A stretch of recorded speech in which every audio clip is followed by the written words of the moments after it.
Check 1, check 2, let me know we got volume. My G's, Gonies.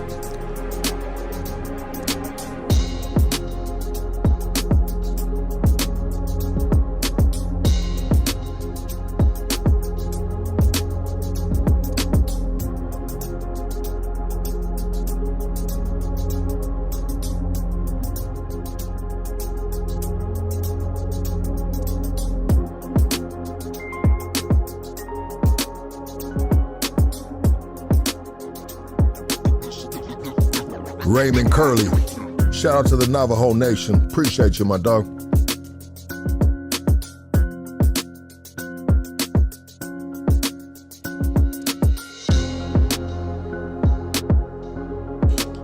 Make sure you check out all the sponsors on the billboard right there, baby. Go ahead, Casey. Ken Flores, love you.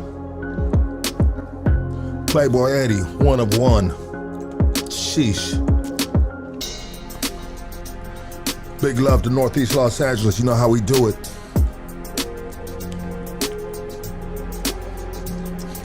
Casey, what time is it? It's game time. Let's go, baby. Yes, sir. Welcome to Hood Stocks. Sunday evening, early evening. They still got football playing? Yeah, the Cowboys are playing right now. Yeah, okay. All right. Yeah. Out the loop, dog. Mm-hmm.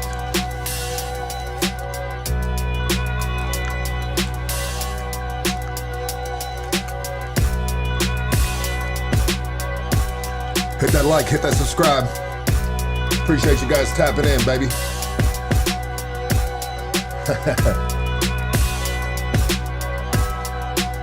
Rated R, I see you, doggy. Everybody hit them likes up, man. Hit them likes. Hit them likes. Likes gets us in the universe. If we get 1,000 likes an interview, that officially just like blasts you off into the algorithm. It's a minimum of 1,000 likes. You need 1,000 likes on an interview for it to just go. So let's get 1,000 likes, my G's. Let's go. Yeah. Shout out to Shop City on the beat right here.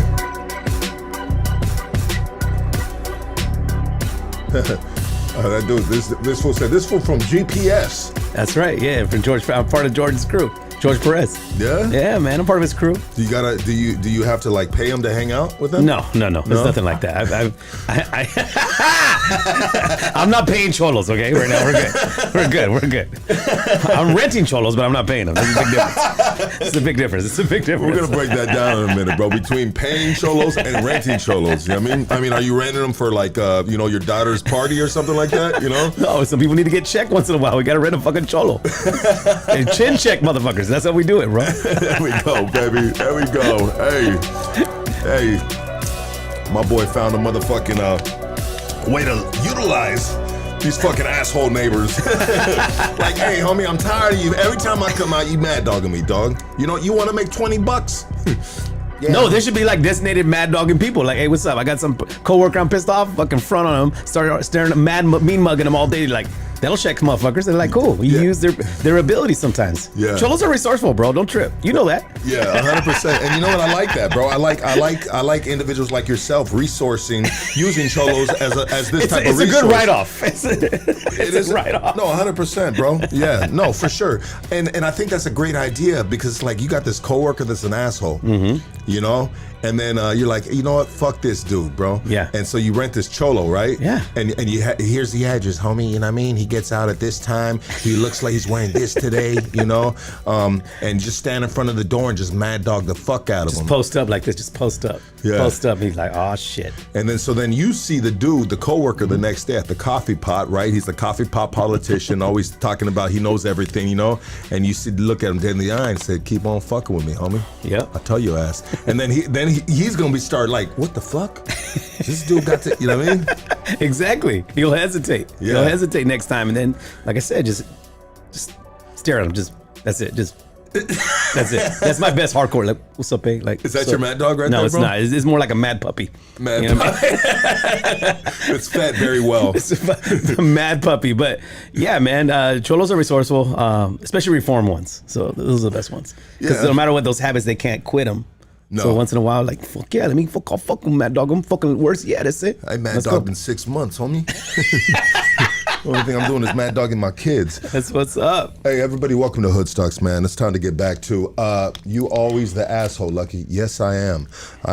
You know what? Naturally, I am an asshole. And that's my best attribute. When God made me, he said, you know what? You are going to be a good asshole. You know what I mean? And I said, you know what? To this day, I have not let God down. I want to welcome you guys to Hoodstocks, man. We are obviously changing the temperature around here. We're going to get back to some good laughter, some good fun, not so serious, even though we are living in a fucking, dude, a shit storm of a world Well, right shit, now, man, bro. half the news I was getting, I don't even watch the news anymore. I was just watching your podcast and your posts. I'm like, shit. I was like, why watch CNN? I'll just watch fucking Lucky just go off every day. Yeah, I'm just another cholo trying to be resourceful, sir. But it's cool, but you're bringing useful information. Who would ever thought that I'd be fucking breaking the news to dudes like you, bro? No, as comedians, we're like, You are failed, sir. You are a failed fucking Chicano, Mexicano, whatever you identify as, bro. You have failed, sir. yeah, these days I'm identifying as a human, bro, just so I won't get deported, bro. Just human, just normal fucking human. That's it, because they're taking everybody, bro. I mean, when you start fact checking with me, bro, shit's messed up. This shit's gotta be real. Shit's gotta be real. And you got weed in one hand, you're kicking out facts, so it's all good, bro.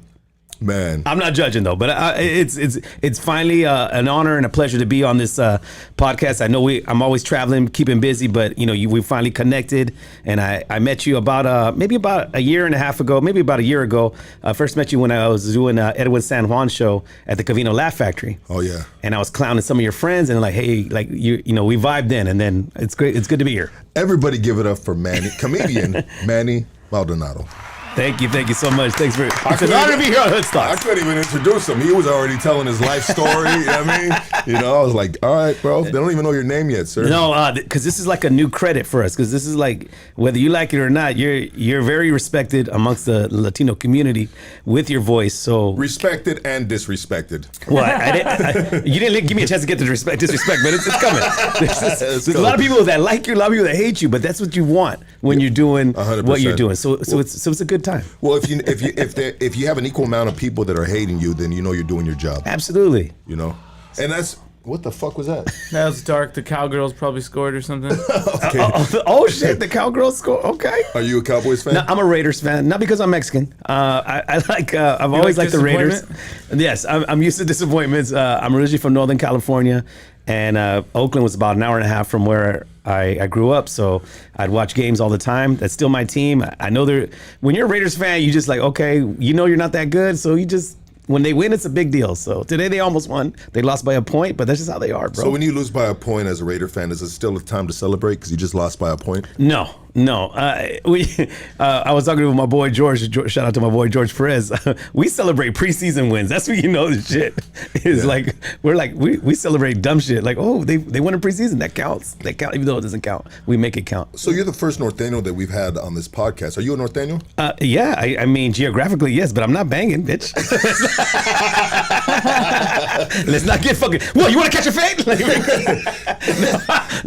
Yes, I'm from Northern. I'm from a city called Modesto, California, bro. Central Valley. Okay. Born and raised. Yeah. And a lot of Norteños. Yes, we're there. Yeah. So how was it growing up with them dudes? Were always... It was cool. Is where I'm from is a very agricultural town. It's about 200,000 people. Modesto's known for winery. George Lucas, the guy that created Star Wars, is from there. Jeremy Renner, great actor, is from there, and Scott Peterson, the guy that killed his wife years ago, is from there too. Yeah. So yeah. But we have a lot of Norteños, hardcore people. We had an east side, a west side, a north side. We had some people banging out there. Yeah. So when you grew up right there, where did you fit in that picture? Well, I like that. I like the way you said it in that picture. Because you actually have the seal. What do you got right there? Oh yeah, that's my town. 209, Modesto, California, has the seal of the town, and 209 is my area code. Yeah. And I That's wasn't. interesting. I've never seen anyone put the actual seal. You know what I mean? You're I'm banging different. for Like real. they branded me like, let's go. Is that a real tattoo? This is what, just in case ICE tries to fuck with me. Like, no, look, I'm a citizen. It has the seal of the town. Don't take me away, bitches. I just.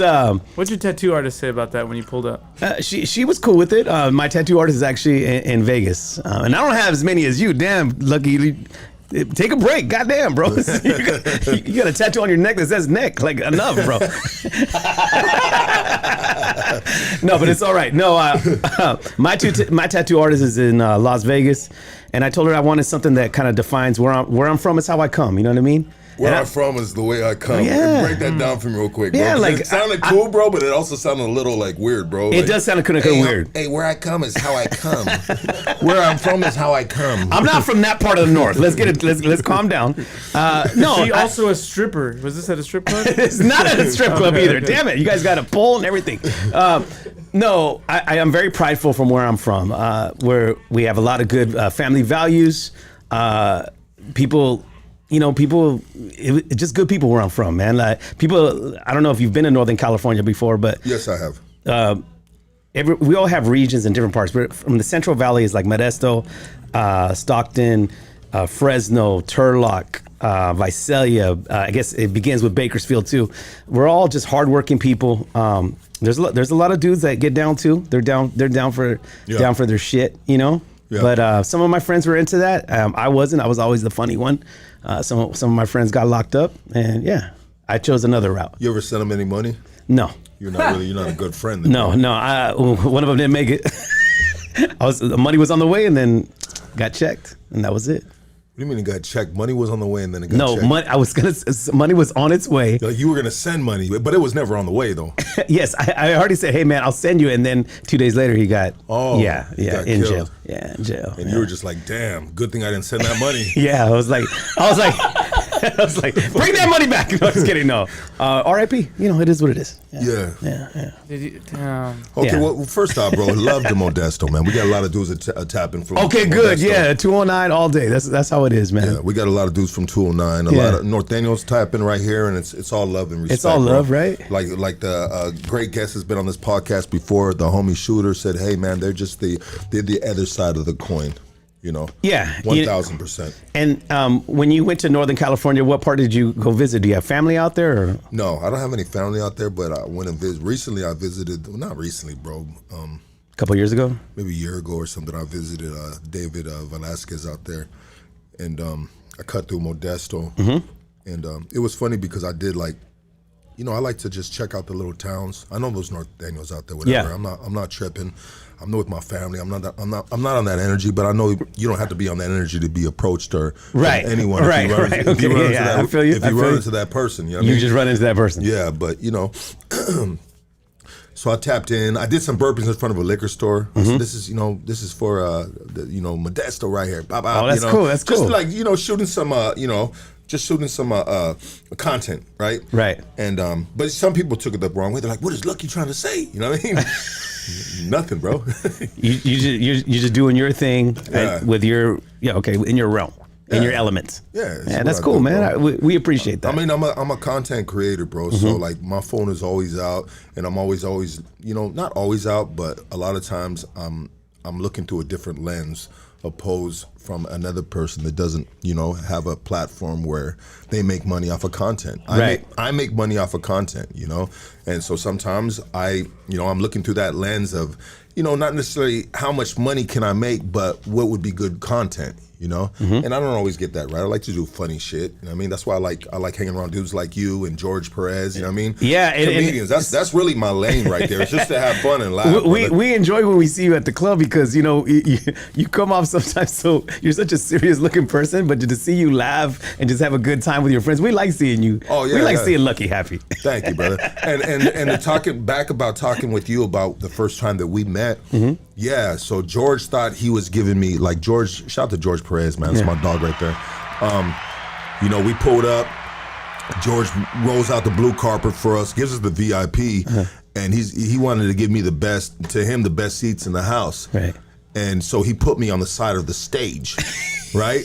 Like a table on the side of the stage. So you're on the side of the stage, round table chairs, and you're looking to the side, and you're doing your bit, my set, your set, and then you look down, you see the audience. So the audience is kind of looking at you too, And to me, I was a little bit uncomfortable. Like when I go to a comedy show, I don't want to be a part of the show. Okay. I just want to be in the cut and watch, listening and and laughing. enjoy it, bro. Right. You know. Yeah. But George was like, man, I'm gonna give you the best seats in the house. Look, and I was like, yeah, what the fuck we going? What this table on the stage?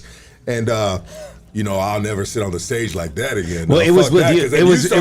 You started going in on us. I didn't mean to. I don't mind the clowns and shit, but I was just like, damn, dog.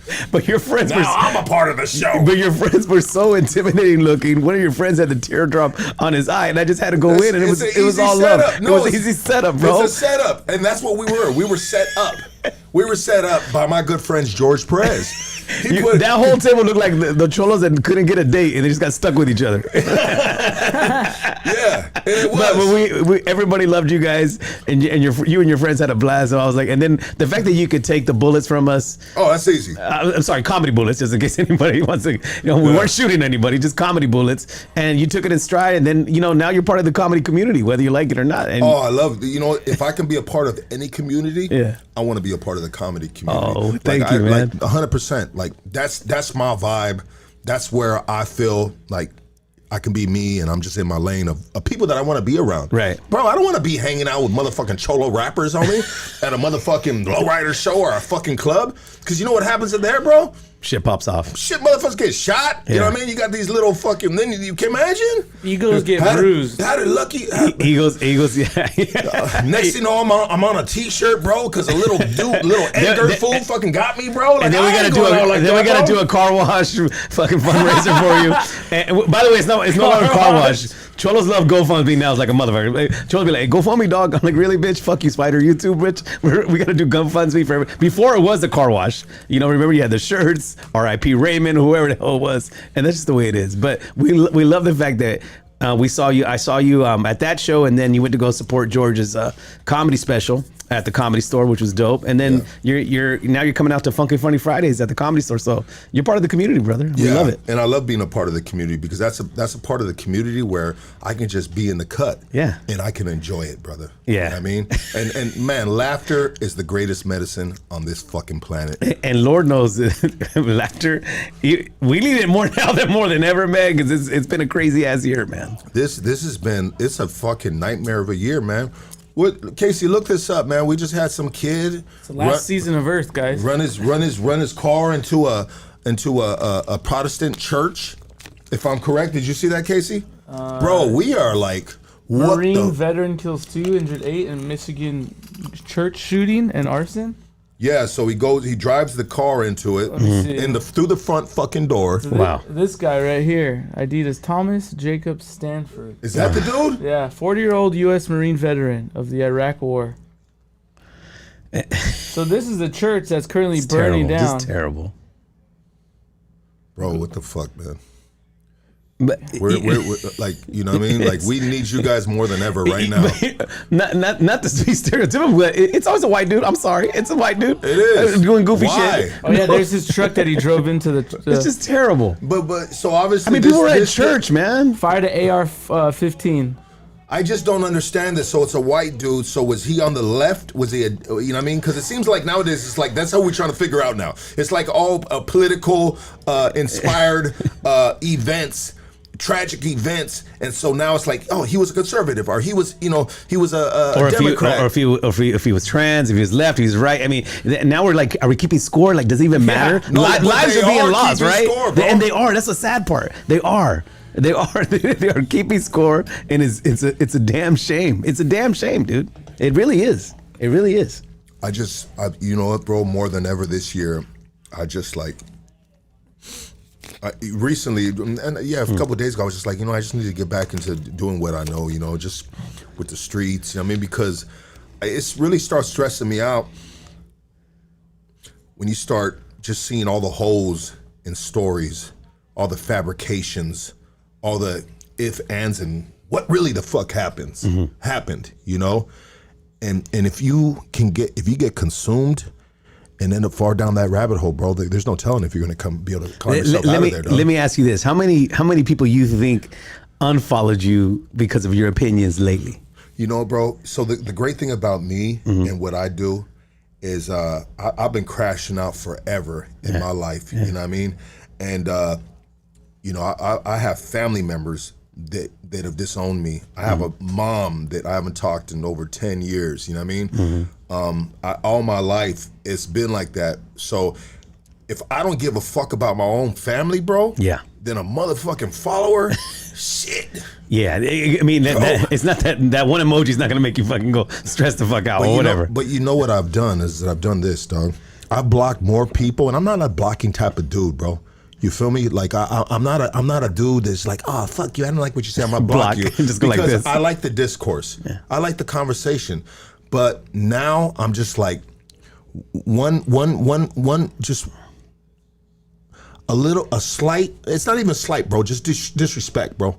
You know what I mean? Blocked off the top. Oh, this fool's a lever, or oh, this fool's a, you know, whatever. This, that, you know what I mean? I have a thing now, bam, block, bro. Oh, no, so you're quick on the trigger with the block. Right now, I am, bro. I am, because you know what? I'm not following you, bro, and you ain't gonna be coming on my shit, and we can disagree 100%. Yeah. I don't need everybody following me to agree with me. Yeah. Because what kind of world is that, bro? Yeah. That sucks. I don't like living like that. You know what I mean? I need some. You know what I mean? No, it is. It's not. And we're considered friends. Like some things you say that I don't agree with sometimes, but you're still my friend. It's still your point of view. You know, I'm not gonna be like. I think it is good to open up discussions with people that are your friends or not friends, and just keep it cool. But you're right. Some of these people, if they're saying really dumb shit, block their asses. You know, they're calling me out my name, bro. So once you start That's not calling me cool. out my That's name, not cool. you just get blocked, bro. Yeah. But if you say, hey, look, fuck that, dog. I don't agree with that. Bop, bop, bop, whoa, whoa. See, that's cool. Well, then, bam. Yeah. Hey, you know what, brother? You know, we go. How about we agree to disagree? Yeah. You know what I mean? Or maybe I'll hit him with something, and maybe sometimes I'll go down the rabbit hole of comments. Like you just be like, damn, this fool's been going at it for the past 5 hours. You know what I mean? Just rabbit hole like that. You know, yeah, he's been just beefing with this dude that doesn't even have a profile fucking face, and that's the worst. Bro. The silhouettes are the worst. Yeah. At least have the courage to put a picture of a cat or something, an animal, but the silhouettes are the worst. You know, and so in recent times, before I would never comment on someone that didn't have a profile picture or didn't have no followers, or you know what I mean, like you click on their shit, they have no post, so it's like, all right, bro, you know what I mean, you don't get a comment back from me. But lately there's been dudes that have been in support on what I'm talking about and have not supported what the fuck I'm talking about. So I'm just like, if they reply and I see that a lot of dudes, bro, they don't post nothing. They're older dudes. Some dudes they just want to follow and see what's going on. Yeah. And a lot of times they're not you know, they just want to see what's going on, bro. You know what I mean? But they're just not social media people is what I want to say. And but anyways, I've been going back and forth with just different people, and even when the ones that don't have a profile picture, I've been going back and forth with. If it's you know, if it's a good going back and forth, like if they reply with a good comment, I'll be like, all right, bro, I'll give you that. Oh, you don't got no, whatever. I'll still comment back. You know. So let me ask you this. So when it came to because I was out of the country when Charlie Kirk got shot. What was your first reaction? How did you find out about it? Like what? Yeah, what did you? That shit was like a wildfire, bro. Right. And then the crazy thing about with Charlie Kirk is that shit was all over the internet of him actually getting popped. Right. You know, and they gave and the internet gave you every single angle. Yeah, because I got the video from my son. This is 2025, so everybody and their mama videos their shit, and that dude had a fucking massive crowd, bro, of college students and of different ages as well. You know, people that were older people that wanted to go see him. He's in Utah or something, right? You know, they were a fan of him, or maybe they weren't a fan of his. You know what I mean? But they still wanted to see what he had to say. Exactly. You know, and so you had all these angles of this dude just getting popped, and so my initial reaction to it was not tears, was not just it was just like it was disappointment, bro. Yeah. It was just like it was disappointment of the world, the community, of humans, you know what I mean? Right. Human, you know, it was disappointment.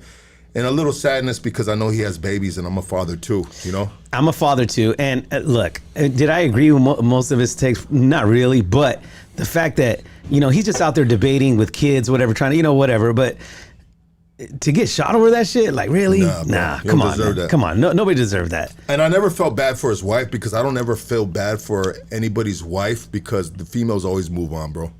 It's true. Yeah, they always move on, though. I'm never like right away. I'm just like, oh, his wife. She's never gonna get dick again. Like, no, give her like a couple months, bro. You know what I mean? You know, yeah, she's gonna be getting that undercover dick. You know what I mean? It is, bro. It is what it is. It's facts. It's facts on top of facts. I've seen it throughout the times with all the homies, old ladies. Homie get killed. You know what I mean? Next you know, now she's with the homie, his best friend. You know what I mean? Or it's just that happens a lot. Yeah, all the time. That happens all the time. You know? And so my initial, like I said, I'll say it again, and I didn't think about it till afterwards. But yeah, my initial thing is feeling bad for the kids. Yeah. But I'm not going to say the good thing about this, but there's always the yin and the yang and everything like that. But his kids are so young, they're not going to remember, and that sucks. But it's also maybe help them moving forward in life, 100%. opposed to say if the kids were like 10, 11 years old, bro. That's fucking devastating. It's devastating. That's devastating, Traumatic, bro. for real. Yeah, Either bro. way, it's a tragic event. But his is the problem I had with this whole thing was him being kind of compared to, Martin Luther King and all that stuff. That's why I was like, whoa, let's pump the brakes a little bit. Let's pump the brakes. Yeah. Let's pump the brakes. Yes, he was doing his thing. It was a movement, but you got to keep it in mind like this, bro. Yeah. Like we shouldn't compare. We shouldn't compare, bro. But he was impacting communities and changing minds. In a sense, like Martin Luther King Jr. was. True. And so that you can make a little bit of comparisons, but nobody ever wants this fucking young fucking white dude, bro, to be compared to like a black dude. You know what I mean? No. He's white, bro. They don't want to be comparing to a black dude that was in that era of the civil rights, racism, civil rights. Yeah, and all that stuff. They don't people marching. To people that's blasphemous, bro. Yeah. There's no way you're gonna put this white dude in the same category as this black man. No. You can never do that because that's gonna be frowned upon right away. But I can say that if you really broke down like stats, or if you can break down stats of kind of like what they did, you know what I mean, and movements they've done and minds maybe they've changed, I think there's a lot of similarities, bro. Maybe a little bit, but listen, I'm standing on my business over here. No, 100%, and that's okay. It's cool. I'm not here to change your mind, brother. Said that. I'm not here to change your mind, and just like you're not here to change my mind. No. Like I said, we're friends. We're having good conversation. Whatever. I mean, it is what it is. But to me, and here's where the comedy comes in. People ask me when can we start joking about Charlie this? Kirk? Like, yeah, it's cool. We can, but our comedians are already doing it. What do you think about the Jimmy Kimmel thing? Well, you don't want to stick your neck out too soon now. Not too soon either. Not too soon. There's a time period, right? I'm not gonna do it. I'm not gonna do a show in Utah. Hey, what's up, everybody? I'm not gonna do that shit. You know what I mean? Well, that in itself was a joke. I'm not gonna go to Utah like Manny live in Utah, buzzing caps on. No, I'm not gonna do that. Give me a second. Yeah. Talk to him, Casey. Yeah. Well, that was a joke in itself. No, of course. No, there is a. You don't want to find yourself in the wrong neck of the woods, Manny. Oh, here we go. The neck of the woods. The neck of the woods.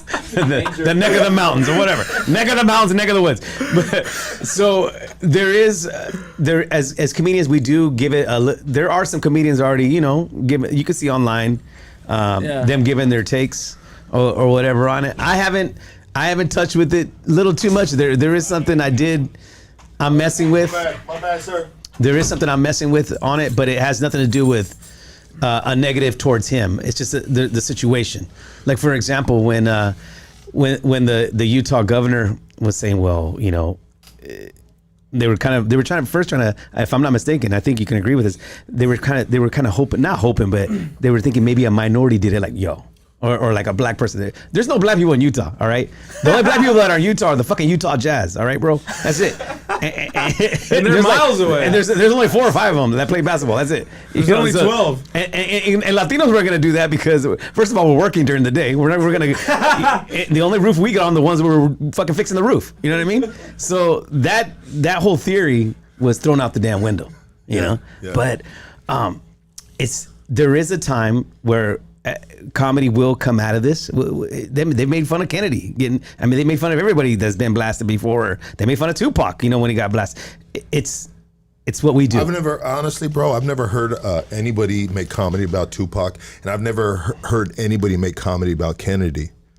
There's been jokes about if we could look up that rabbit hole. There's been jokes back in the day. I'm sure about Kennedy, but I don't even Tupac. Chris Rock made a joke on one of his specials. Okay. I remember this well on Bring the Pain. Made fun of Tupac and Biggie getting shot. Oh, is that right? Like, yeah, because there was like he made a comparison about how certain people were trying to compare how they got assassinated. Like, no, them N-words got shot. You know what I mean? Okay. So yeah, he did. They've made fun of it. Okay. Yeah. So they have. So that's just a kind of like a different angle, and it's kind of like of course, it's a light angle. It's a light angle. Yeah. You know what I mean? And yeah, I don't think I don't see it. I don't see too many comedic angles to hit subjects like that about somebody's assassination or them being killed. Yes, there is a light angle you can still approach to it. It just takes time. We can't start. And there are some comedians that are getting some. It's been showing up on my TikToks. Mainly white comics. They're like, oh, so Kirk got shot. Like, you know, whatever. They're doing it, but I'm not fucking with it yet. But when I do, it's gonna be on. and I'll make it funny. But that's what's cool. That's what's cool about comedy. No matter what, people are still gonna want to laugh. Yes, we've laughed. People make fun of fucking 9/11 jokes. I mean, all the time. It happens all the time.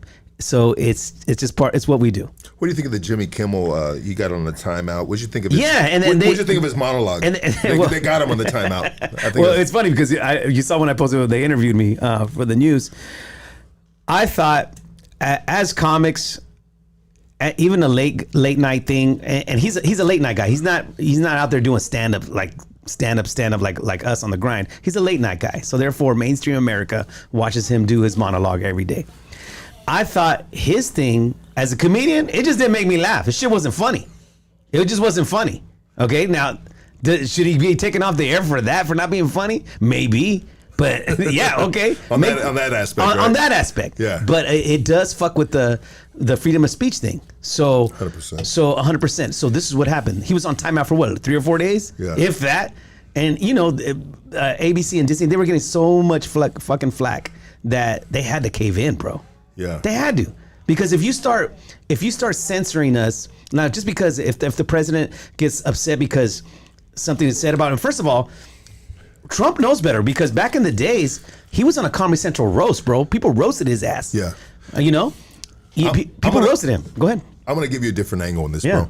So Hollywood it's probably safe to say Hollywood leans on the left, right? 100%. Yeah. Yeah. Of course. Okay. Yeah. And so I think as a comedian, I think you should probably share things from the right and the left. Yeah. Okay. But if you stand on the left and you never share comedic views from the right, and only if you're always so Jimmy Kimmel. I'm sorry, Doug. Let me break this down a little better. Jimmy Kimmel is always talking shit about the right. Always. Right? Always. So at one point, you can take it as it being propaganda, bro. Yeah. You know, because as a comedian, you know, I mean, is there a comedian that should talk about shit about both sides, right? They should make it even scale, in my opinion. Because I think so too. If you're never talking shit about the left and always the right, and you're on TV, bro, now you're pushing propaganda, bro. You're pushing one way, and the thing is this: when as a comedian, it's open season on everybody. You know what I mean? Right? Left, right, middle, backwards, up, whatever. Yeah. I like to attack all over the place, and most comedians with the balls will do that. Yeah. But when you're just going on every night, you know, and I think the shit just wasn't funny. Like, it's me, the shit didn't make me laugh. I like the Trump jokes because anytime fools are bagging on Trump, it's like always funny and it's legit shit because he's just a really easy. Jon Stewart has some good funny ass. I like his stuff. But see where Jimmy Kimmel fucked up is the way he said it. He started off the monologue by saying the MAGA. Yeah. Their own people is the one that killed Charlie Kirk. Now him starting off like that is where it fucked him, bro. Yeah, because now you're pushing a narrative, bro, that really nobody knows, or we do know, you know, but you're pushing a narrative on primetime television. Right. And then when you start off this your first sentence saying MAGA killed, how are you going to make that funny? Yes. So therefore, he buried himself right there. In the beginning. Yeah. So he got the slap on the hand for 3 or 4 days, and then he's back. And he's killing it, bro. And he's that shit. If you think about it, it's fucking good strategy, bro. Yeah. Because he's like, okay, this joke's going to suck so bad that I'm going to come back 10 times better. And I've watched. And his ratings are probably up the fucking roof right now. Oh, they are. And his ratings were fucking in the dirt. His ratings were in the dirt, bro. Like he was getting, I looked up the numbers. I think he was getting like 1.7 views or 1 million views. That's something in comparison to like 2016. We know he's been longer then, but it's numbers I put up. Maybe Casey can pull it up while he's sitting right there. But let me ask you something, Lucky. Nobody gives a fuck about Jimmy Kimmel. Your boy looked like he's ready to hit some mushrooms. That Mario Brothers mustache. He don't hit nothing. He don't hit nothing, bro. But yoo-hoos and motherfucking juice boxes, bro. He's ready to hit some mushrooms with the coins. But he ain't about that life, bro. I was gonna ask you this. I did mushrooms before Lucky ever did. Oh, look at you. So Lucky, let me ask you this: when it comes, when you saw that, now you know my take on that. So what did you think when all that went down with Kimmel? 6.26 million total views in live and same calculations. You got to compare. You got to ask him to compare from prior. Yeah. Prior, like a month prior of his monologue, what his views were, and then maybe like 10 years, take it 10 years back or something like that. That's what I did. But anyways. So what did I think about the Jimmy Kimmel? Yeah, when you first found out, okay, like he's gone or suspended. I thought it sucked, bro, because we're supposed to have the First Amendment, right? Right. But I thought his joke sucked too. You know? Yeah. I thought it was just, I just thought it sucked, bro. I thought it was, and I know that he's always pushing shit for the left against the right. Always, bro, And so he's there with his feelings hurt along the side with men in dresses, when you put yourself in the category where, if you really think about it, man, and you're Lucky's so red pilled, it's crazy. No, if you really, it's crazy. If you really think about it, bro, when people are upset, and you guys, and if you put the same people that are the side of you, but you can do it reverse too, and then I'll be on the side with some hunters and some backwoods fucking weirdos that I never hang out with, you know what I mean? But really, you're upset with a bunch of fucking trannies.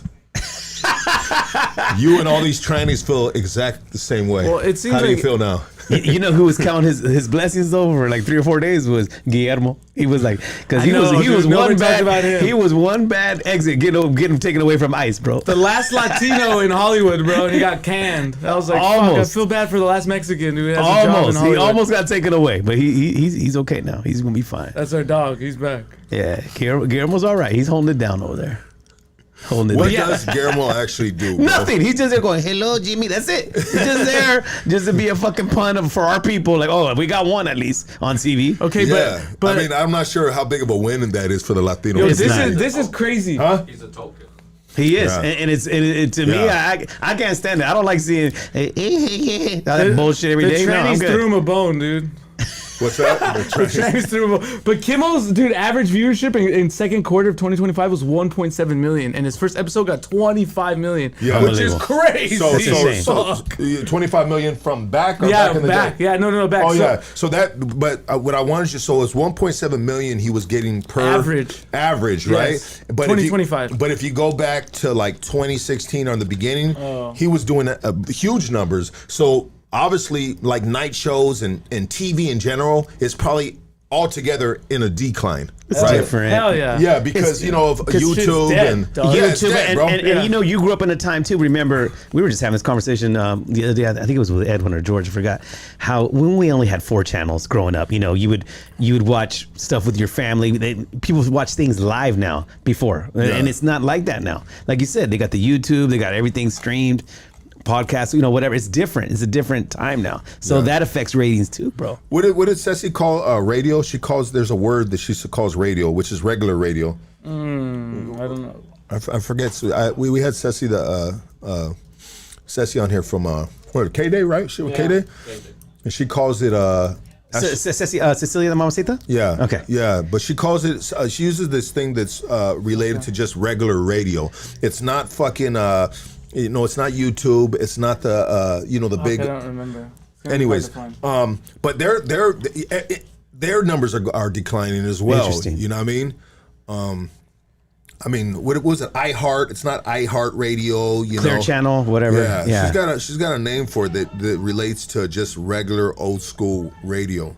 But because you grew up in a time too. Because this is what's cool sometimes when I'm driving. I still like to listen to old school requests from Art LeBeau and all that stuff. Yeah. That was radio. You know what I mean? That was like people calling and like to make a request. Are those days? Terrestrial radio. Yeah, terrestrial. Terrestrial radio. Thank you. Okay. Shout out to Nacho Libro. He hit that in the comments. Yes, thank you, brother. Thank you so much. What's the homie's name? Nacho. Thank you, brother. Thank you so much. That's terrestrial radio. And what does terrestrial mean? That it's on the ground. It's on the ground? All the satellites are on the ground. Okay. Terrestrial radio. That's what Ceci called it. Local radio. Yeah. She's like, terrestrial radio. And I was like, what the fuck? Terrestrial radio. So that was Art LeBeau too? Terrestrial radio? Terrestrial radio, okay. Yeah. All right. Yeah, the old school shit. Yeah, it's old school Sundays. You call it for the request. People can't miss what they don't know. Mm-hmm. You know what I mean? So like we missed that. Yeah, how old are you, bro? I'm 50. You're 50, yeah. Right? I'm 48, so we're the same age. And so the youngsters know nothing about the shit we're talking about. Yeah.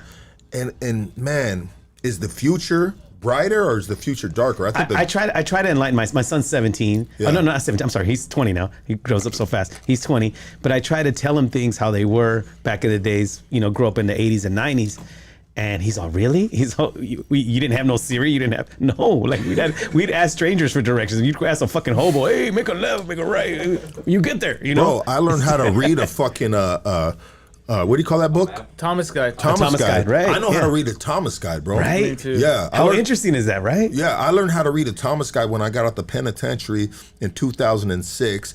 I was working for Champion Termite on Valley Boulevard in Alhambra, and the dude was great, man. He would let me take the truck home. It's like this little company pickup company truck. Yeah. And there was a little thing in the top. I'd be like, hey, bro, are they really tracking the truck, bro? And he was like, I don't know, fool. But, bro, I'd be on the weekend, on the Champion Termite truck, bro. That was my ride, bro. That was my ride. I was everywhere in that So bitch. were you doing deliveries and stuff or for this company? No, I was just helping with termite stuff, like replacing wood. Okay. And little. But you had to use a Thomas Guide to get where you were going, right? Thank you for getting me back to why I started that story. Yeah, so I had because I would a lot of times I'd be in the truck with a bunch of paisas, bro. You know what I mean? Yeah. And they'd be like, Jeremy, 5 minutes, whatever. You know what I mean? I'd be like, all right, dog. You know what I mean? And you got to do it quick, bro. Yeah. You got to do it quick. You know what I mean? You got to. And it's how unsafe that shit was. Like you were driving and fucking looking at your shit. Well, I would get a truck because he knew I didn't have a ride. Okay. So he'd give me the truck to go back and forth. But when I go to the shop, I'd park that truck and then I would fucking jump in with all the, you know what I mean? Okay. With all the paisas and shit, all right. And so I had to learn how to do that shit quick, bro. On the fly. And then you got to, go to the back of the Thomas Guide to bop, find a certain, street or this and that. You got to match it with the page. There's a little art to that shit. And you know what you should do? You should voice yourself to be the voice on your GPS. Oh, that'd be sick. Hey, stupid. I want to have Lefty Gunplay as my voiceover for crazy, spooky. Make a left, crazy, scary. Make a right, U-turn, spooky, hilarious, like that. So, since you're old school like me, and I like having these conversations too with George all the time. We were talking about just, getting a number. Like that was a big deal. Getting a number, get the pager number, you had the pager, you get the page, you go to the phone booth, you didn't have a cell phone, you had to go to the phone booth, make sure you had quarters to call that girl that you liked. And, that's how it was for us, man. Cruising. We cruised a lot too. You know what? People always talk about real time, we were really in real time back then. Yeah. We were there. We were present. Now, people aren't present. Everybody's checked out because of this thing right here, yes. Including myself. You know what I mean? Including myself. And it was a better time, to be honest, man. It was a greater time. It was a better time. There was less pictures being taken because you had to have an actual camera, And if you had a Polaroid camera, that was dope. But if you had a Polaroid camera, I had It's not like a phone that you get 100 pictures out of. Plus, you got a Polaroid camera. What did they give you? Like 10 pictures in the film? Well, I bought the ones that were like for $10 for, and then they had the rewind right there like that. Yeah. And you develop them. It was like 20, 25 pictures. Okay. So you walk around with fucking albums. Can you imagine just walking around? Hey man, do you like my picture? Walking around with albums. Hey, like my album. You know what I mean? We had albums growing up. I'm not lying. We had albums. Yeah, Photo albums. Yes. Can you imagine walking around with these albums and going up to strangers? Do you like it? Because that's what we're doing now with the phone. I know you don't know me, but do you like my picture? Well, I think we valued pictures more We back did, then. bro. We did. You know what I mean? Because now we'll take 100 pictures and we're like, I don't like that one. I don't like that one. Like back then, if you take a picture, it doesn't matter, bro. If you had a funny face or not, that's the picture, bro. Because we only got X amount of pictures. Yeah. You know, like, so pictures were valued. Now pictures aren't even valued no more because you can take 1,000 pictures in an hour. So what I do, because my parents live in Northern California, so what I do during the holidays, no matter what, I like to look at albums. Just to do it like once a year. Yeah. And because, my mom has a bunch of albums, and it just takes you to that time. You're like, oh, remember? And then they had the year, like 1987, 89. Like that shit, these younger generations would know nothing about. Yeah. And to me, and it's heartwarming and it's cool. But man, the times are different now, bro. Jesus. So what There's back? the downside. There's the Yeah. downside. I have a picture when I was a kid. I met Selena, and there's a picture. And this is back in those days. Oh, so cool. My mom has a picture, the only copy. And me and her don't talk, so I can't have access to that picture.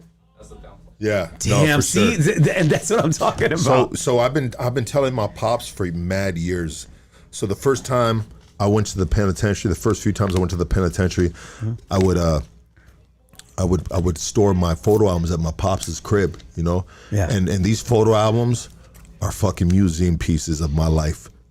Like these are when we were able to take the Polaroid pictures on the yard. Yeah. Like I got just a youngster, a bunch of fools my age. Some of them got some of the big dogs in there. Yeah. Like, bro, if I can find these photo albums, I keep on telling my pops, I was like, hey man, you ain't seen my photo albums? He's like, no, I ain't seen it. You know what I mean? But I'm just like, man, if I can get my hands on those photo albums, bro, you can check it out, bro. You can say, hey, look.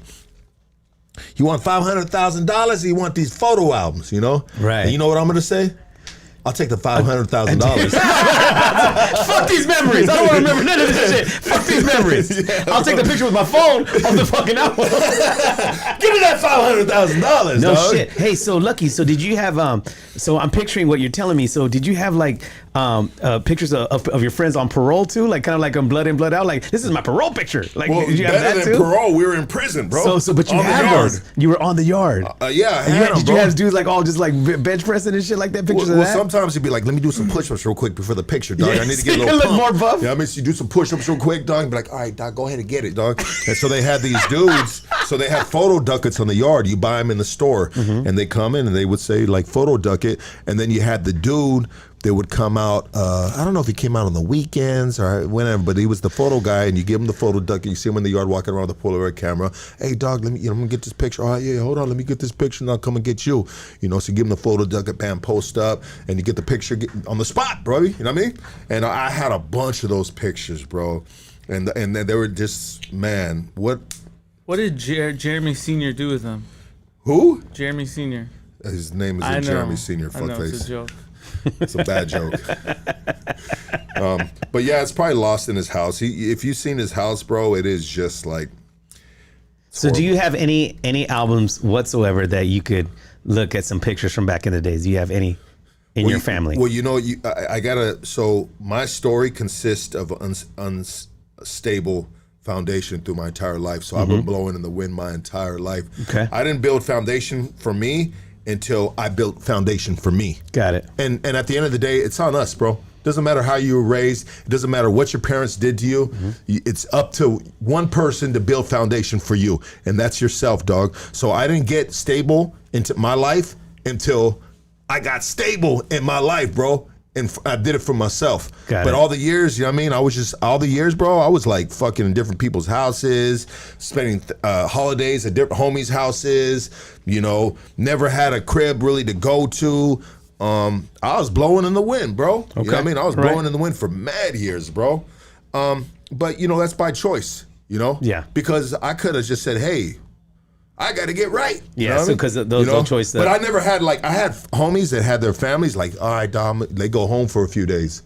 or they always could go to the crib, or they had somewhere to shower, or mom loved them no matter what. They had that unconditional love. I didn't have none of that unconditional love for none of my people, bro. Got it. My good struggle pops, I'd be like, hey, let me take a shower. You know what I mean? He's like, no, what's that, blah, blah, blah. I was like, man, well, fuck you then, man. You know? Now it break my heart, bro. I just like want to take a shower. Let me get a shower. Hey, can I sleep here tonight? Nope. You know what I mean? Right. And so Maybe you like Harry Potter. How does Harry Potter compare to that? It's kind of curious. yeah, bro. I need to really cut this dude's mic off, bro. Sorry, I love it. He's all random shit. Hey, man, he's like Pee Wee Herman. Like, really? How is this even relatable? I love it. Guy, bro. Fuck it, man. At least we're laughing and having. See, I like this is good reminiscent shit though. I like this shit. No, 100%. Yeah. But let's take a quick break. Casey, pay some bills, and we're gonna be right back with Manny Maldonado. Maybe what we'll do is we'll open up the phone line. How about that? Let's do it. Let's do it. Let's open the phone line. Casey, take it away. My sense of humor is pretty off today. I forget I got some senior citizens That's in cool the that you house. do remember that shit, man. That's funny, man. That's how it was with fucking albums, bro. Yeah. Because I remember sometimes we put Can our you friends. cut that man's mic, please? Let him pay the bills real quick, bro. Oh yeah. Yeah. Go ahead. Sorry. No, you're good, fool. Yeah. You just Hey, Manny can't get over the goddamn Manny just forgot where he was at right now. Sorry, I'm so sorry. Can't get over the Thomas guy. He's like, fuck, I'm gonna go buy one right now. Fuck, you think they got it at the local Goodwill? Shit right now I'm gonna on go get eBay. one real quick. Hold on. I said, all right, we're gonna take it away and have Casey pay some bills. Manny fucking took the headphones off, stepped back, and then he just checked right back in. You know what I mean? I'm so He said, sorry. yeah, so these photo albums, man. The fuck? That just threw me off, man. Hey, see what you're doing, Casey? You see what you did, though, bro? I'm discombobulated him. Yeah, dog. What the fuck? All right, let's go, guys. All right, guys. You Check gonna pay this some out. bills, man. Shockaware. It's more than street with a culture, a lifestyle rooted in individuality and self-expression to clothes. Shop now at shockaware.com and use code HoodStocks15. All right, HoodStocks15. Shockaware.com. It's yours. All right. Looking for some good quality cannabis? I mean, killer quality cannabis. Hit the folks at Killakush, man. They specialize in bringing you the best quality from OG to exotic. Let me tell you, they got it all, baby. Hit them up at killakushcali@gmail.com or on Instagram, killakush.Los Angeles. Okay. Hit up Drip Fits Apparel in the city of Whittier for the latest Killakush merch drops, located at 13800 Leffingwell Road, Whittier, California. All right, that's Killakush and Drip Fits Apparel, baby. Check this out.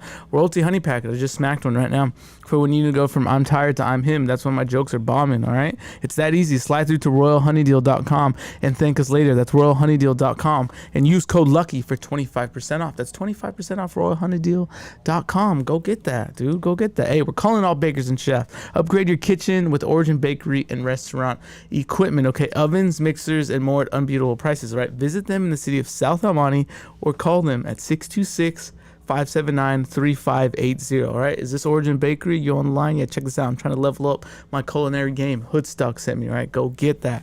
All right, check it.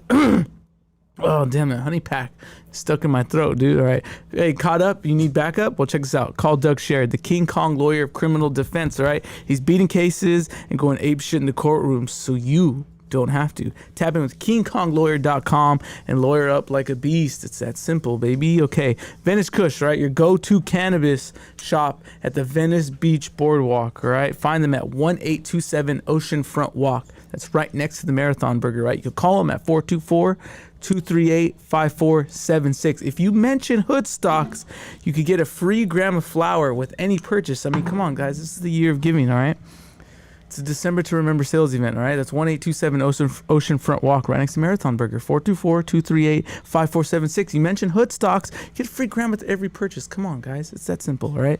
Hey, this man that I'm about to talk about helped Lucky buy a house. Lucky owns a house. Is that crazy? This dude helped Lucky buy a house. And if you want to purchase a home or refinance, call Andrew at Prime Equity Mortgage, all right? And he'll tell you if you qualify for free. It's that simple. Call him at 626-825-6565. That's Andrew at Prime Equity Mortgage, 626-825-6565, okay? Hey, if you need Ozempic, peptides, or TRT, tap in with Ozempic Vince. You know who? Ozempic Vince, all right? Call him at 714-269-1900. You could also text him. Wake him up in the middle of the night, but hit him up, all right? It's that simple. Check this out. This dude, Art Driven Oscar, he's out of Downey, California. He just tattooed Lucky's daughter on Lucky's girl, and it looks great, man. That was a cool photo with the Krispy Kreme hat. Like, that dude got the details down. It was sick, huh, dog? Yeah, shit was dope. This dude does some of the best portraits in the city, and he's out of Downey. So if you guys are close to Downey, this is your guy right here. Yeah, and check this out. He's doing $500 portraits when you mention Hoodstock. $500 portraits when you mention Hoodstock. He usually charges $800 to $1,000 for the portraits. So this is a great deal for Hoodstocks for the Goonies. Hey, you're trying to get that ink and you're in SoCal. I mean, call him or text him at 626-722-2898 or check out his work on Instagram at artdriven_Oscar, all right? It's that simple. And remember, you can get all your Hoodstocks merch at www.50racks.com. Who's got a face you just want to fucking come on, huh? Hey, what was that saying? I don't know. Hey, Is it Harry Potter or something? What are you talking about, bro? When I'm from here, how I come here. Where I'm from is how I come. Where I'm from is how I come. It's like, bro, what the fuck does that mean, bro? Where I'm from is how I come. It's just some goofy shit. That's it. As comedians, we like to just, we're all over the place, bro. You're like, man, this shit sounds gangster right here. Where I'm from, it doesn't. It sounds so gay.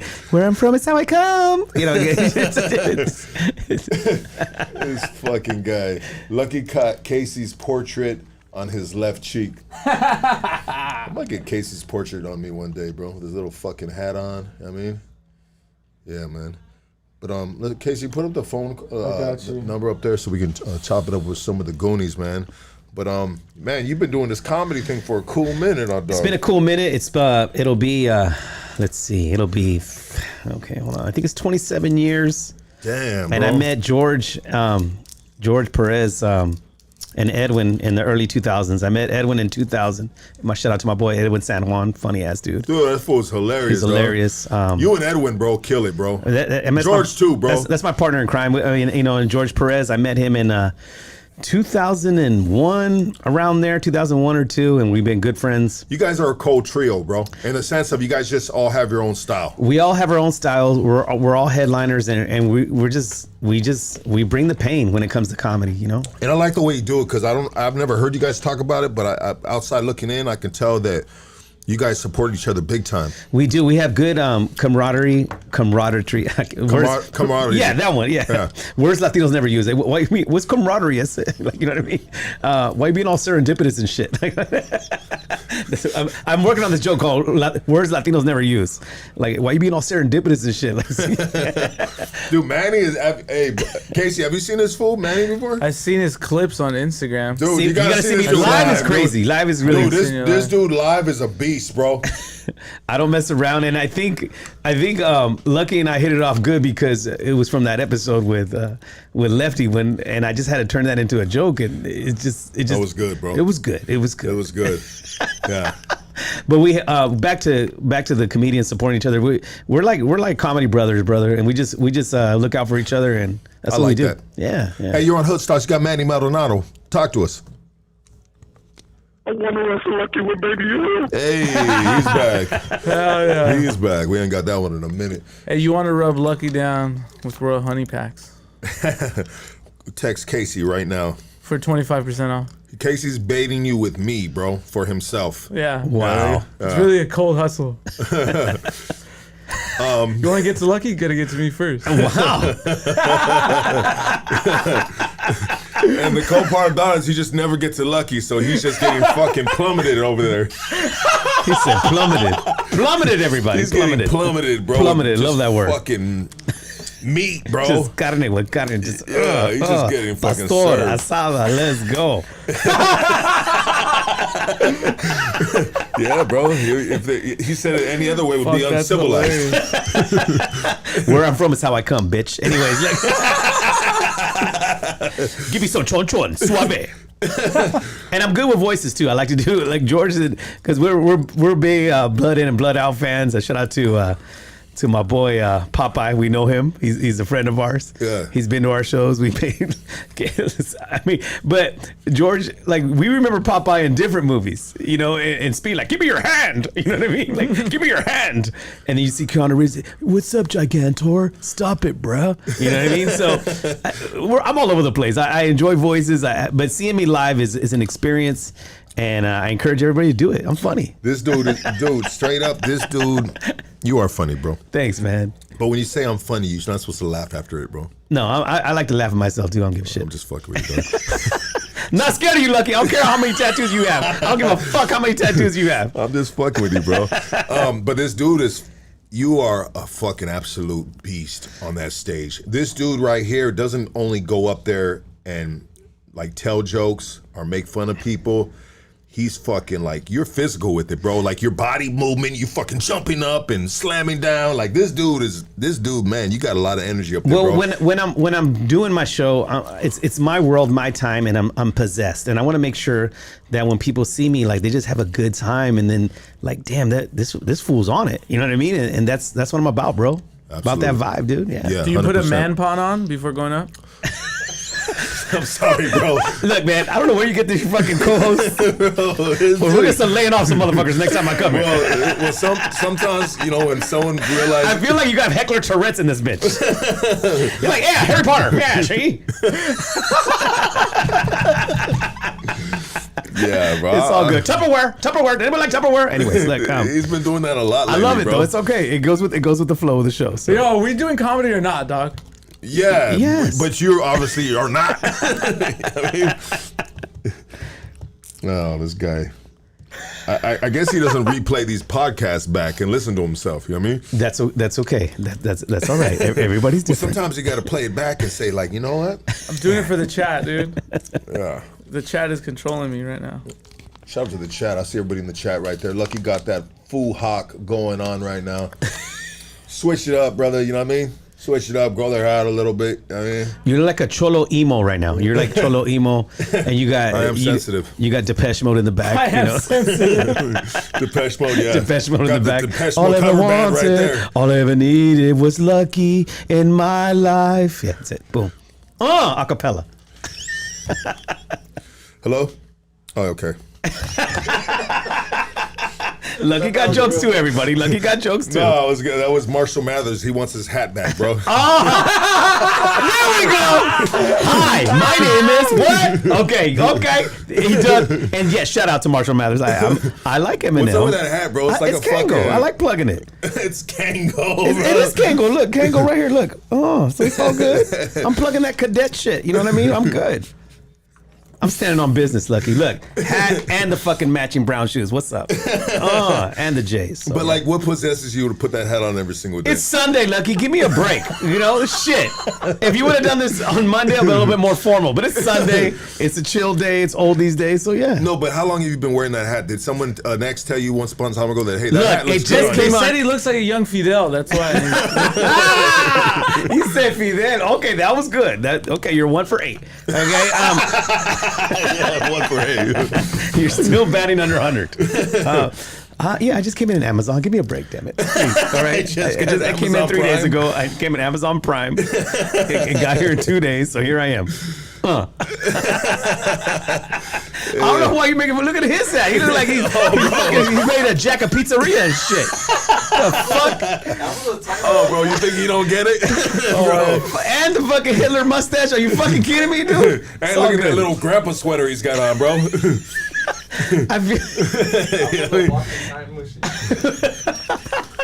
but it's all good. Let's go. Let's get this phone call right here. This is your biggest fan. Hey, you're on Hood Stocks. Talk to us. So, homie, What's What's up, up, bro? man? it's on when I see you, alright, homie? Okay. Fucking fake, Fake who? He said fake Joe Rogan.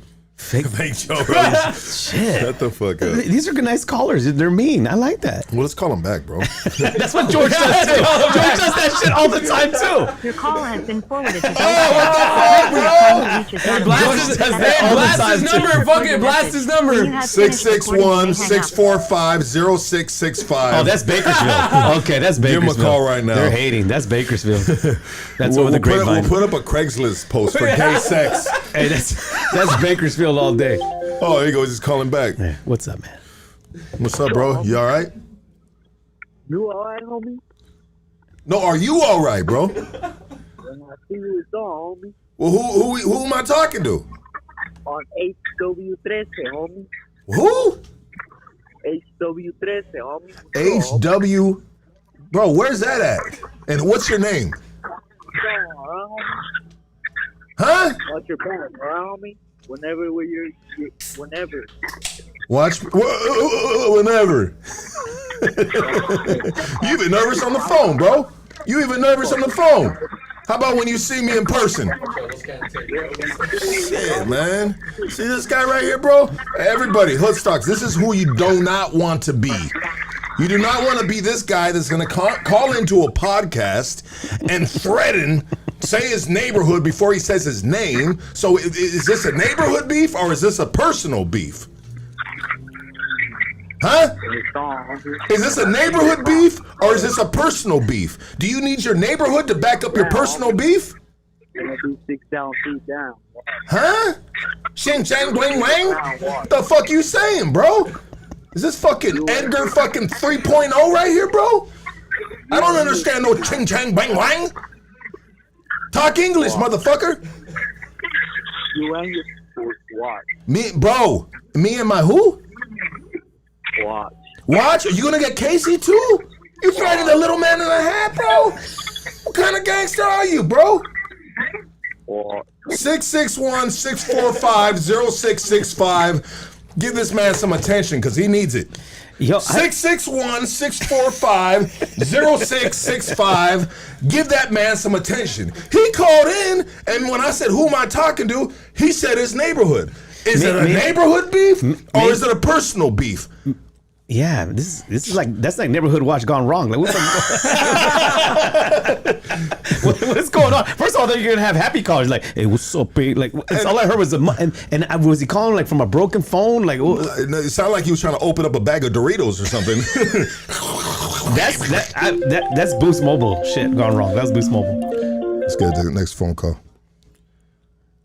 You're on Hoodstocks. Talk to me. You're live on Hoodstocks. Go ahead. I know I'm live right now. Hold on, is that Hoodstock? Yes, sir. Hey, what up, Lucky? What's up, my dog? What's your name? Huh? What's that? Arnold. What's up? What's up, Arnold? Hey, why they banging on you on the podcast? I mean, it's not.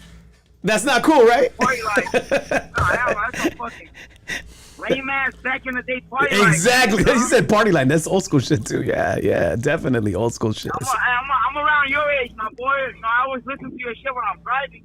Hell yeah, man. So, appreciate you. Well, thank you for calling and being positive. We appreciate that. Yeah. I mean, if I was in the county jail with that dude, bro, he'd be doing burpees right now, bro.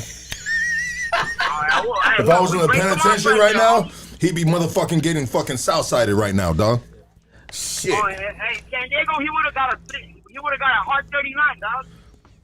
You got them little dumbass homies, bro. You know what I mean? Little burned out ass motherfucking homies.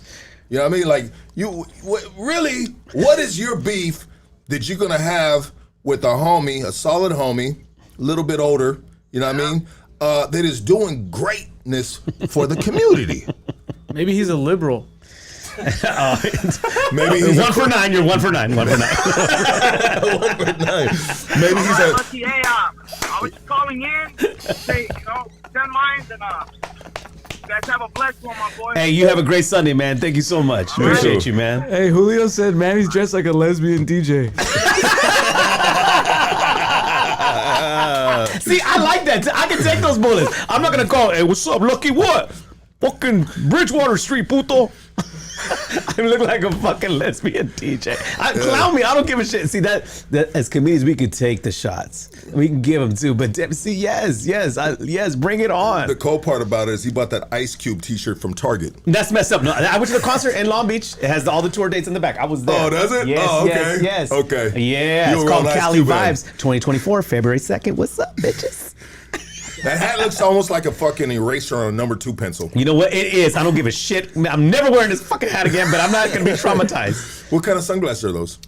Just, Amazon. There was a sale on Amazon. Okay? Because you know when you buy something on So I Amazon, got the brown and then you hat scroll with down, the brown. they're like, Yes. Buy this fit. Yes, it says suggested for you. I was like, yes, you suggested for me, right? So because I know when you come to this podcast, you got to wear sunglasses, like mandatory, because you're always rocking sunglasses no matter what. And then he's got the fucking white G-Shock watch on. Why white? It was a sale at the thrift store. I got this, and the battery doesn't even work. Listen, hopefully this is a nice color. Man, are you left-handed? Yeah, I'm left-handed, bro. Yeah. You're on Hoodstocks. Talk to us. Hey, what's up, Lucky? This is Wolfie from Monster. I'm playing. What's up, buddy? Do that. That's cool. That was nice. That was pleasant. So he's there's a dude, Wolfie. Shout out to Wolfie. That's a homie. He's been fucking with Hoodstocks since day one. And he'll He just hasn't really call. been in here too late. He hasn't been in the chat too often or called in too often lately because he said, "Hey, Lucky, my bad, bro, but I got my shit together." And you know what I mean? Okay. I got a job, and I'm like, "So you got your shit together? So that means no more watching Hoodstocks, bro? Like, what the come fuck? on, you guys know got to what I mean? watch Hoodstocks all the time. What's up? But that was an excuse of why he hasn't been tapping in lately. He's like, "Hey, like I got my shit together. I got a good job." You know what I mean? I'm like, "What the fuck, bro?" So dudes would know they don't have jobs. I was just watching you. Thought that was kind of funny, bro. But he was being dead serious. That's cool. That's cool. Hey, you're on Hoodstocks. Talk to us. Hey, Lucky, what's the most gangster thing you ever done besides being a father?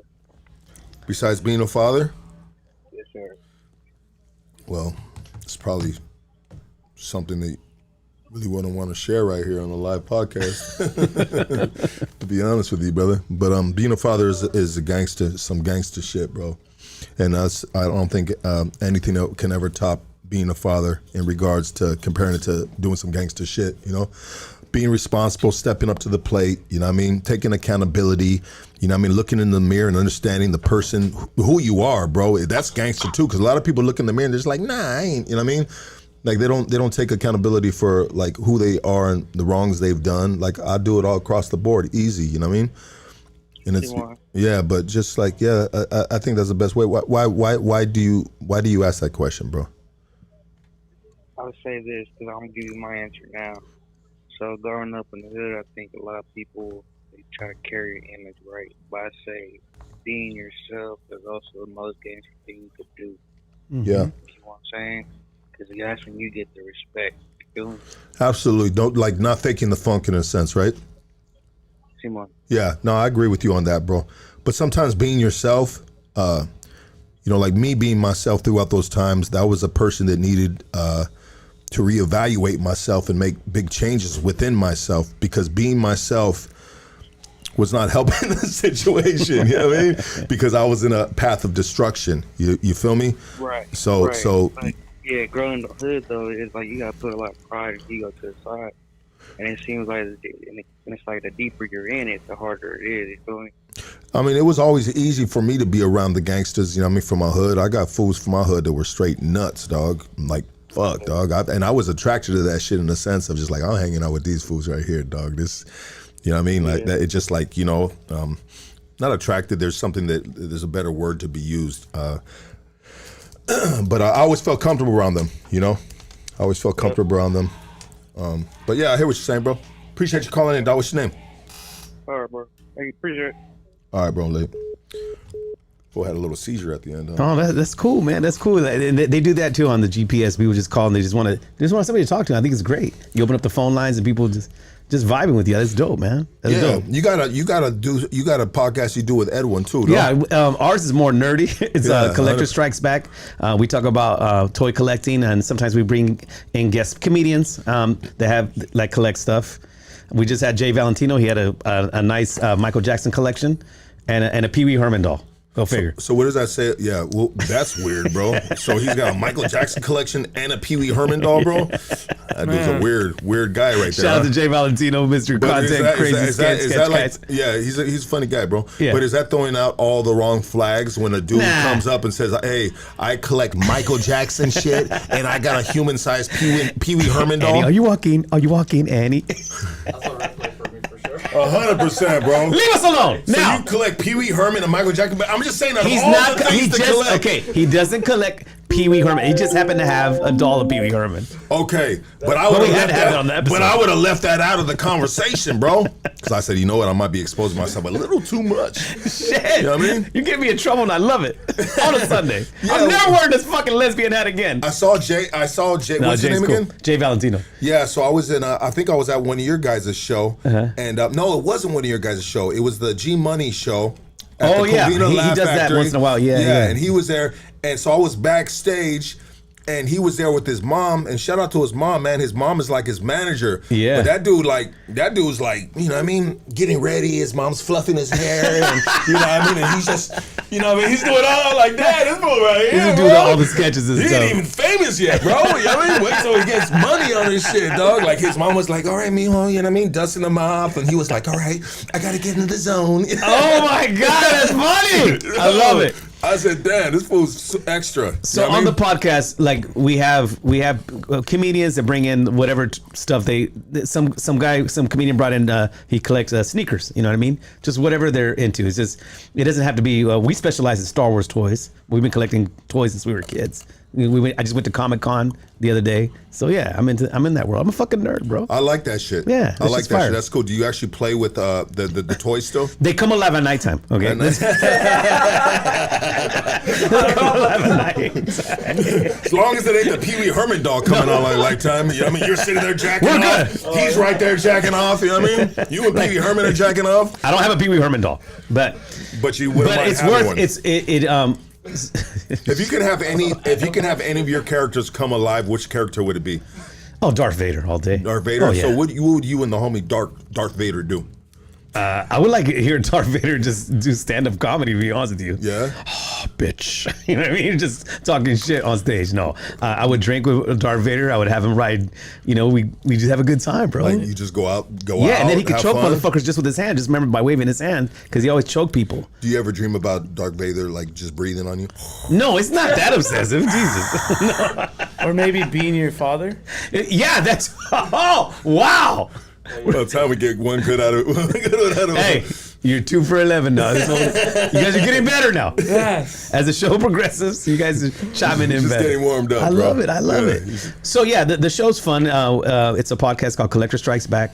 Me and Edwin have been doing it for about a year. It's fun, and we talk Star Wars all the time, and yeah, we're just nerds. I've watched it a couple times. Yeah. I like when you guys actually pull out the characters and you And start the showing toys them and all how that shit. you guys like. Look how his arm can go. His arm can go all the way in the 360s, and you guys are like, "Well, look at his leg. His leg is double jointed." You know what I mean? You're messed and up. they really start pulling out the characters and like playing with them. You know.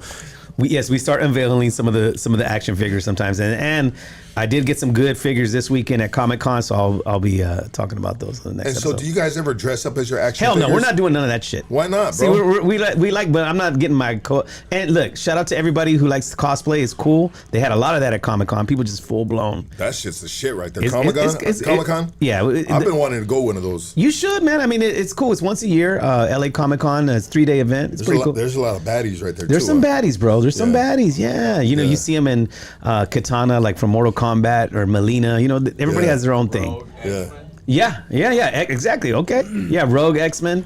Some people are into Marvel. Yeah. Did you have any toys growing up? Yeah. Bro, you heard his life story, dog. Don't bring it up again. Okay, just break down your toys, not your whole life story. Sorry, damn. That sounds like a disgruntled fucking pro. Yeah, again. Shit. I just want to know what toys he had. I'm sorry. Let me get more specific. God damn, dude. It's just making me more sad and more sad, dude. Just tell me what you had. Don't get all into it. He's been this poor little man has been with Hoodstocks for years, and he's just fed up and had enough. No shit. He's really got a short fuse, bro, these days. No, it's just because Lucky. He had so much patience back when I met him. He had so much patience, and now he was just like. Now he's like, again, bro? He's short Fuck. fuse, bro. Lucky before we went on live was talking about what he was talking about, and then twice, and I'm like, damn, this is low key sad, He's dog. always taking notes of everything. Low-key's your thing. No, it's just low-key making me sad, dog. Like, fuck. So you kind of getting my back, huh, Casey? No, yeah, I'm like, dog, It's about time. Casey. He doesn't get my back very often. Okay, well, sometimes shit gets heated around here, and all of a sudden I'm like, where the fuck's Casey at? This fool checks the fuck out, bro. Shit gets heated right here, bro, and I'm just like, fact check something, Casey, get something, and this fool just checked out. It's just like a shell of a man, you know what I mean? I'm like, he's not even here right now. He's sitting in his Tesla. He's on his way home, you know what I mean? Yeah, what did he expect, me to fight Lefty Gunplay? Okay, that was still my favorite episode. I don't give a shit. That's But got yes. nothing to do with Lefty Gunplay. episode. I'm joking. So okay, Casey. But that would potentially be a fair fight. That would potentially be a fair fight. So Casey, fine. No more Lucky. Now, No, what toys it's did just- you like? Okay, let Casey Lucky like talk about Barbies, bro. But let me tell you about what I like, bro. So let me think about my toys. So me as a child, Yeah. in a middle class home, before my mom married her husband, we were on food stamps and all that other shit. Okay. I mean, my sister was just telling me, she was like, man, I remember being in the store with mom, and it was us three, me and my two sisters, and my mom's a very prideful Mexican woman, you know what I mean? And she was so embarrassed that, you know what I mean, she had to rip the food stamps out of the thing. And my older sister, Jennifer, that's 4 years older than me, she was remembering that, and she said, man, mom was so prideful, like, you know what I mean, she was pissed that she had to do that, you know? But that's just the type of woman she is, and, you know, was, still is. But anyways, so then she got her husband, middle class home, but I still only got X amount of toys, bro. So I was always known for taking care of my toys. Whatever I had, bro, I would fucking take care of it. So I think I had there was a one point in time where I had a collection of Star Wars figures. Okay. Yeah. Nice. And I had a collection of Star Wars figures because my mom's husband's brother, which is way older than me at the time, but he was like an older, but nerded out on Star Wars, you know what I mean? So, you know, he kind of got me to that. But usually, I don't think I had like a lot of toys. I had a Transformers, some nice, the one that you can just yeah. You know what I mean? I think of the Optimus Prime. Nice, yeah. That's worth a lot of money still to this day. Can you imagine if I still had that? That'd be cool. Yeah, but really, even out of the box, they're worth money. Yeah. So I had just shit that honestly, bro, I had maybe a handful of toys, maybe 5 toys. Okay. You know, just like maybe a truck, a car. But I never had any collection of nothing.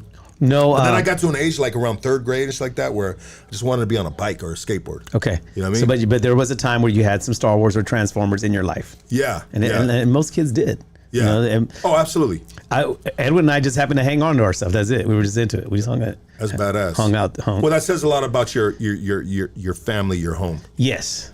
It came from my There's parents. a lot of stability. My parents been married for 50 years. So yeah.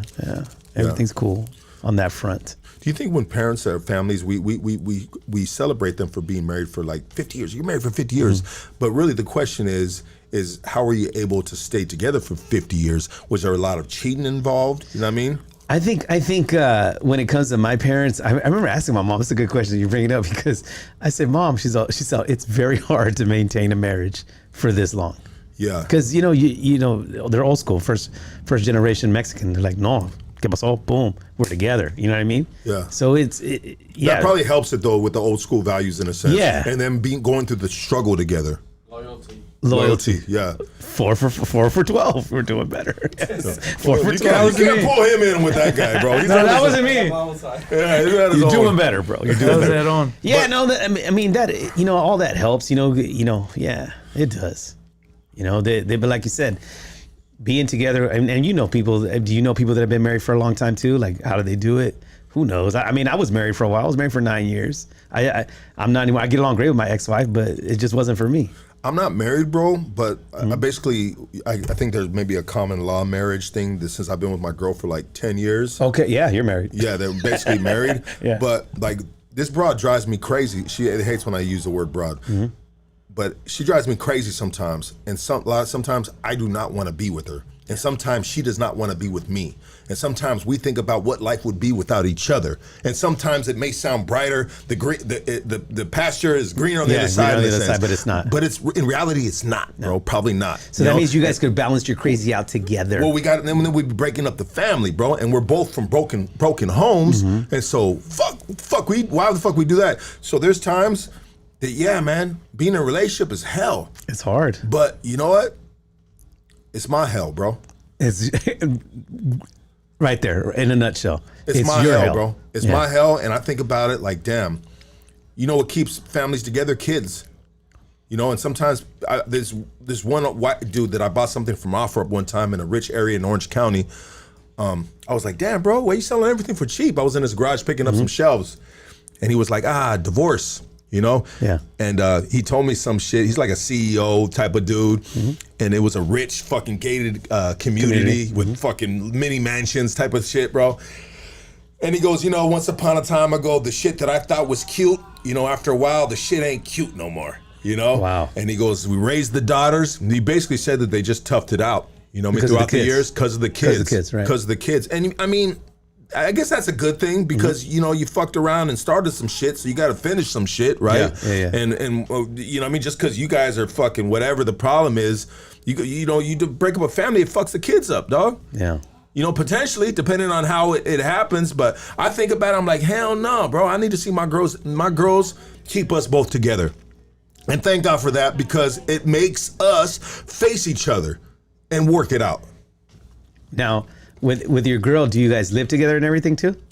Yeah, fool, what the fuck? 10 years, bro. Kids. 10 years, yeah. that's good, dude. Yeah, we live with each other, bro. Yeah. Sometimes we sleep on the bed and, you know, her back's turned against, you know, turned from me and maybe my back's turned, you know what I mean? Yeah. But, you know, and that sometimes it might last a couple days. Sometimes it might last a week, bro. But we get over shit and you know, and then we have that fucking makeup sex, bro. Right. You know what I mean? Which is always awesome. You ever have that with your boyfriend? I mean, your girlfriend? I'm not getting it out! Wearing that hat? Never wear this fucking hat. No, butt naked with that hat on? I've been happily single for a while, but why, bro? No, because it's you're a comedian. You're like a rock star. I'm busy, bro. You're busy. I'm busy fucking bitches. Are you fucking a lot of bitches, bro? I'm busy traveling, fucking and making bitches. having a good time. Say my name is Manny Maldonado, and I fuck bitches. Say that. Look at that camera right now. My name is Manny Maldonado, and I'm a fuckaholic. Thank you. Let's go. This endorsement pronounced by is provided by Hoodstocks. I'm fucking bitches. Yes. Are you fucking mad bitches, Manny? Not mad. Just just acquaintances here and there. It's nothing that I'm getting all. It's nothing. It's nothing really crazy, bro. Are females usually taller than you? Oh yeah. How tall are you, bro? I'm a generous 5'6", bro. 5'6". When I go like that, I'm fucking short, bro. When I go like that, it's 5'6". That's it. Why do you think I'm wearing a hat now? It's 5'7", bitch. No, but yeah, usually girls are taller than me. Well, they got cool. you know what? Mark Wahlberg wears these those little pumps. Him and Tom Cruise do. Yeah, they wear those lifted lifts, soles, those bro. Lifts, yeah. I'm not doing that shit. And I like being short. Tom Cruise does. And, Tom Cruise and Mark Wahlberg. Mark Wahlberg and some other actors have been rocking those for a while. Yeah, they wear these shoes, bro, where it will add That like a sucks, fucking dude. 2 inches. Yeah, because Can when you imagine, bro, you're like 6'1", can you imagine being 6'3", bro? That's a big difference, right? Imagine having all the money in the world and being like, I'm so short. When you have cowboy boots, that's what it does. Well, you'll see them because when they go to the award ceremony, the red carpet, they're lifted. They use those. So yeah, I'm not doing that. I like being short. I don't give a fuck. Well, you know, because people could be potentially pissed off that saying that, hey, my favorite action hero in movies is fucking 5'6". Tom Cruise is short, bro. And I'm not saying you can't, like, bro, there's some bad short motherfuckers that beat the shit. Bro, there was a dude, Cole Matsumoto, bro. He used to own the 2nd Street Jazz in downtown LA, bro. In 2nd Street Jazz, what is that? Tokyo Town, Korea? No, 2nd Street Jazz, downtown LA. What is it, Casey? Tokyo Town or something? Little Tokyo. Little Tokyo, yeah. His name was Cole Matsumoto, you know what I mean? And, bro, he was a little ass Asian dude, but nobody fucked with him, and he became a friend of mine. You know what I mean? And he respected me on some other shit, you know, whatever. But he was known, bro. He'd climb up a dude, bro, and just coconut their motherfucking head, bro. He knew that fucking secret shit. He had nothing but big Samoans that worked for his security right there, and none of them fucked with him because he had a reputation of like, you don't fuck with this man right here. He's a bad Japanese motherfucker, Just bad bro. dude. Bad dude. What So about Eddie Bravo? Eddie Bravo? How tall is Eddie Bravo? That fool looks short. On every up, I don't know how tall he is. Yeah. He looks short. Eddie But- Bravo, but- yeah, I don't know how tall he is, but I mean, look at it. Volk. yeah. UFC fighter? Yes. Volkanovski? Yeah. Bro, He's that short. dude is fucking a beast, bro. What's that dude, like 5 foot, 5'1", 5'2"? It's just that pound per pound He'll shit, beat bro. the dog shit out of all of us in this bitch. Everybody. Well, yeah. Yeah, no, for sure. Yeah. But yeah, so That is a trick question though. Like, yeah, if some of your favorite action heroes, who cares if they're short? They're handling their business. But Yeah. people automatically think it's tall people. People right? automatically judge a short person. I think that's fucked up. You know, I'm over it. I'm okay. how long? But you're still like you're over it, but not really over it because you're still going through it. I mean, if Casey says, "What are you, my therapist?" No, because Casey says that who was it that said that Casey can never pull a white girl that's taller than him. Did you say that, Casey, one time? Or in general. In general. Yeah. He said tall girls overlook short guys. Or even white women. Okay, you like white girls? No, he's with a black chick. You're with a black girl right now. Jewish, actually. Okay. Jewish and black. Okay. That's look. When I saw his girlfriend with him, I thought that he was her gay friend. Oh shit! But go ahead, say what you said. I just throw that in there real quick. Me being short does not bother. It bothered me when I was a little kid because I was playing football, and I wish I was because my dad. I got ripped off. My dad's 6 foot, and my sister's fucking 5'9", so I got ripped off. Well, are you adopted? You never No, know. we fucking did the blood test and everything. I'm fucking. Because you felt like you were adopted. I was like, this is some bullshit. Yeah. Because so I got my mom's short, so I got my mom's jeans. But yeah, my dad's 6 foot. My dad looks like Charles Bronson. Would you say you can actually fit into your mom's jeans? Shit! Hey, 5 for 12 now. You guys are getting better, son of a bitch. I'm okay with being with tall girls. I have no problem because my confidence is always through the fucking roof. Yeah. Yeah, Well, I'm a confident dude. I'm a confident guy. So you're like a Joe Pesci around tall white chicks. Hey, You're fucking overly aggressive. You know? some of that casino scene where he's like, yeah, just fucking. Dude, Joe Pesci's a beast. He's a fucking beast. Well, Yeah, was a beast. was a beast. He's old as shit. You ever pulled a torta? A torta? Be honest. Yeah, of course. Yeah, torta. Yeah, yeah, of course. Back in the days, but nah. Not recently. Now that I've gotten funnier, fuck that. Okay. I'm good. I'm picky as fuck. Yeah, bro. I want some headliner shit, bro. I want some headlining pussy. So Well, yeah. I'm sure it's kind of fucked up if you're a short dude and then you got a midget dick. You know what I mean? That's a problem, right? Wait, That's a problem for some people, I guess. Yeah. Yeah, like, wait, you what know, about black midgets? Huh? What? Yeah, Yo, do black tell 'em- midgets have 5 big for dicks? 13 now. We were doing good. We were fucking No, that's almost not a there. joke though. That's a question. black midgets. Why? I don't Do know. they have Casey. normal dicks? I've never asked or never looked for a black midget I've never dick. thought about Well, it. what would you think? I don't That's what wanna they were think thinking that. about I it. mean, when you It's think not gay, dog. There's special but when you needs. think about a midget dick, It's not gay, it's special needs now. No, check it out, bro. When you think about midget dick, bro, a midget dick, and you make a comment about midget dick, you want their dick to be a midget dick, bro. You know what I mean? You don't think about it. Like, what if he was black and he's got a fucking Costco dog down there? You know what I mean? What the fuck, bro? Where's that It's at, dog? interesting. It's I wonder if black midgets got small dicks.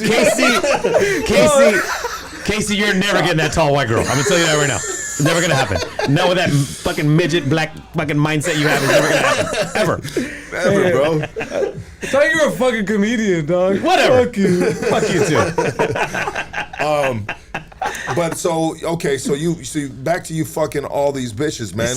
Don't make me out to be a fucking pimp. I'm just look. They're acquaintances. It's not like I'm out there like, hey, what's up? ¿Qué pasó? Like it's nothing like that. Are you able to go city to city and have a phone number to call? It has nothing. No, it's nothing like that. I'm older now, so maybe when I was younger, yeah. But now I've cut back a lot. I thought you said you've got too many STDs. No, I've cut back a lot. Okay. Meaning like no. Now as I'm older, I like to, vibe with the girl and talk to a girl and just wine and dine a little bit, bro. What was your first thought when you caught your first STD, like gonorrhea? Like what was? Oh God, we're going to go that route? Jesus Christ.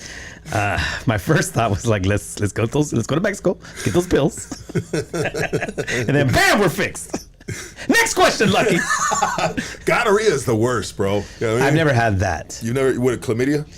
Never Crabs? had that. Crabs? Well, those are Shit, the I only two. am not those are putting the only that two you dirty can- laundry on there. Those are the only two you can cure. So I mean, you're pretty much in a dead end right now. AIDS, bro. AIDS ain't nothing for a motherfucker these days, bro. Shit, no. Shit. Well, there's two kinds of AIDS. What kind of There's AIDS are there? Easy AIDS or Magic AIDS. Like I'd rather have the Magic AIDS, bro.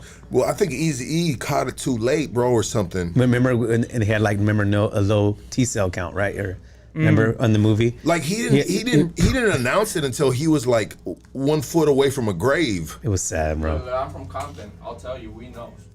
Put it on the mic. Put it on the mic, bro. Bone thugs. Just look up You Bone gotta Thugs. look up Bone Thugs. Yeah, they say what's up. They broke it down? What They do broke it down? Do they sing it? And they're like, no. Meet you at the crossroads. I'm sorry. You guys set it up. I just went boom. Meet me at the crossroads. He sells me lowy. Oh man, you guys are bad. You guys are bad. You're just as bad as me. You guys are comedians too, but not really. Yeah. But you can talk some shit. I like that. Y'all can bring bust balls. We just silly right here, bro. But see, but it's not. I'm glad you're back to the silliness because you. Well, man, we've for a been while- rusty, as you can tell by my jokes. No, it's all dude. right because for a while there, I was like, man, Lucky's gonna turn into 60 Minutes and CNN real fucking soon. Well, you know what, bro? I hate being out of my comfort zone, but at the same time, I love to learn. Yeah, of you course. know? And so when You're I like a have sponge, bro. when I have like Ricardo right here, or I have Aaron, or we're talking about subjects, like, and I say it all the time, like I'm an infant, bro, in the world of politics and just what I know in general, you know. So you're like a sponge. You just kind of want to absorb. I want to absorb, bro. it, I and want to there's learn, nothing wrong with brother. that. I mean, this is a part of growing because Absolutely. I'm not a like, you know what I mean? I'm a street dude, but I'm not a street dude no Yeah, more, yeah, bro. yeah. You know, You're a like suburban dude. I'm a what do they call it, bro? When you can you learn, like I'm house trained, bro. You know what I mean? I'm domesticated. You're domesticated, dude. Yeah. And there's nothing wrong with that. And so now, if you're not doing street things, as a grown man, you get involved in other things, you know? And sometimes it might be politics. I mean, I pay taxes now, you know what I mean? I started paying taxes about 10, 11 years ago when I got out. Yeah. And I haven't stopped paying taxes and doing my taxes, you know? I'm really, really a changed man, you know? And so I want to learn and I want to hear people, you know, share different perspectives and I'm interested in the world. I'm interested in history now, you know? I think it's really fascinating. You know, and especially, and it sucks to be out of the conversation when you have someone that's really well read. Right. You know, you have someone that's real read, like the homie Aaron this right here. He's very well read. Yeah. And so I want to contribute to a conversation. I want to like. You want to chime in on certain things. I might want to chime in, and I don't want to be totally in the dark, but at the same time, that's good and all, and there's levels to that, and I'm making baby steps towards that level where I can just really, really, you know, ignite the fire or be a part of it, the conversation, in a real educated way, you know. But my comfort zone is just having fun, street shit, you know. And that's what's cool about this podcast and, you know, George Perez is that first of all, you guys are good listeners, which is great. Yeah. And to me, because, you know, sometimes you be on a podcast and it's like, as guests, sometimes we barely get any words because everybody's just chiming in and it's just like, it's like you have a good structure is what I'm trying to tell you. You know, bro, so you're doing a good job. One of the hardest things for me in my life, in changing, was to become a good listener. Bro, I have been a horrible listener my entire life. I've been a narcissistic, selfish motherfucker because it's just whatever I was focused on at the time. If I need a re-up, if we're gonna hit this connect, if we're gonna rob this, if we're gonna whatever the fuck we were doing, street shit, you know what I mean? The penitentiary, whatever it was, dog, whatever was the next move on the chessboard. That's what I was focused on. I don't give a fuck what anybody else was talking about. You know what I mean? So for being so long of not giving a fuck about what nobody's talking about and just wanting to cater to my selfish whatever it was, I developed being a horrible listener. And I knew that because sometimes people would be talking to me and I'd be looking at you, but in my head, I'm planning some other shit out, bro. But my eyes are looking at you and I'm checked out. And so I'd catch myself doing that in the beginning stages of podcasting. I said, I'm not going to be successful at this if I continue that. It's facts. Continue that, you know? And so now I have little by little changed my old ways. It took took years, bro, to really sit down.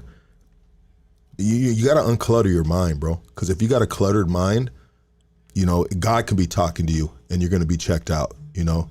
You got to unclutter your mind. And I had my mind was so cluttered, bro. And so I had to unclutter my mind and start thinking mental things with myself, you know what I mean? That's why I use shrooms. I've seen a psychiatrist. I've done different things to try to help me adjust into the real world. And what's that other thing that's out there? Is that shock therapy? Shock therapy, and then what is it? Ayahuasca? I want to do that too. People say that's good. Yeah. I mean, I've had a couple of comedian friends. They like it a lot. Now I'm a great listener, brother. Like I can really just tap in. It's great. And I just like bam, and then I'll show you I'm a good listener too. Because you can tell a long story and I'll pick something out of the beginning of your story and I'll bring it and I'll wrap it around to you, you know what I mean? Nice. So I like flexing my flex now is you can flex with shutting your mouth and being a good listener, and then just bringing up a small piece that they brought up in the beginning of this story and tie it to the front. You know what I mean? And so that's showing my guest respect, and that you care. And and I do care. I care about everyone that comes on here and shares their stories, even if it's like a 304, like a prostitute. You know what I mean? Yeah. Like, she's got an important story. She's got something to say. Yeah, she's got an important story, She got a bro. voice. There's a reason why she was out there in the streets. Like, everybody, there's value to everybody's story that's been on this podcast. If they're sharing their life story, or if they're sharing, if they're educating us. Yeah. You know, if they're educating us, that's value, bro. You know what I mean? And sometimes through the numbers, it's not shown through the numbers because people look at it. They're like, I'm gonna see if I didn't catch it live, so let me see if I want to check it. Oh, it's got low numbers. It's probably not a good podcast. Some of the greatest podcasts, bro, the numbers aren't that high. our numbers aren't that high, and I'm just like, fuck. It fucks me up, bro. I'm so pissed. But less is more sometimes. Less is more. Sometimes, yeah. Sometimes, We got Aaron right there. What's up, doggy? Yo. Oh shit! Hold on. Am I on? Yeah, you're on. Oh, okay. Yo, chillin'. I got a question for you. Yeah. This is something that was popular and then it was all over the media for a bit. Do you recall when Trump was still having his rallies? He had a comedian on, Tony Hinchcliffe. Yes, I do remember that happened recently, right?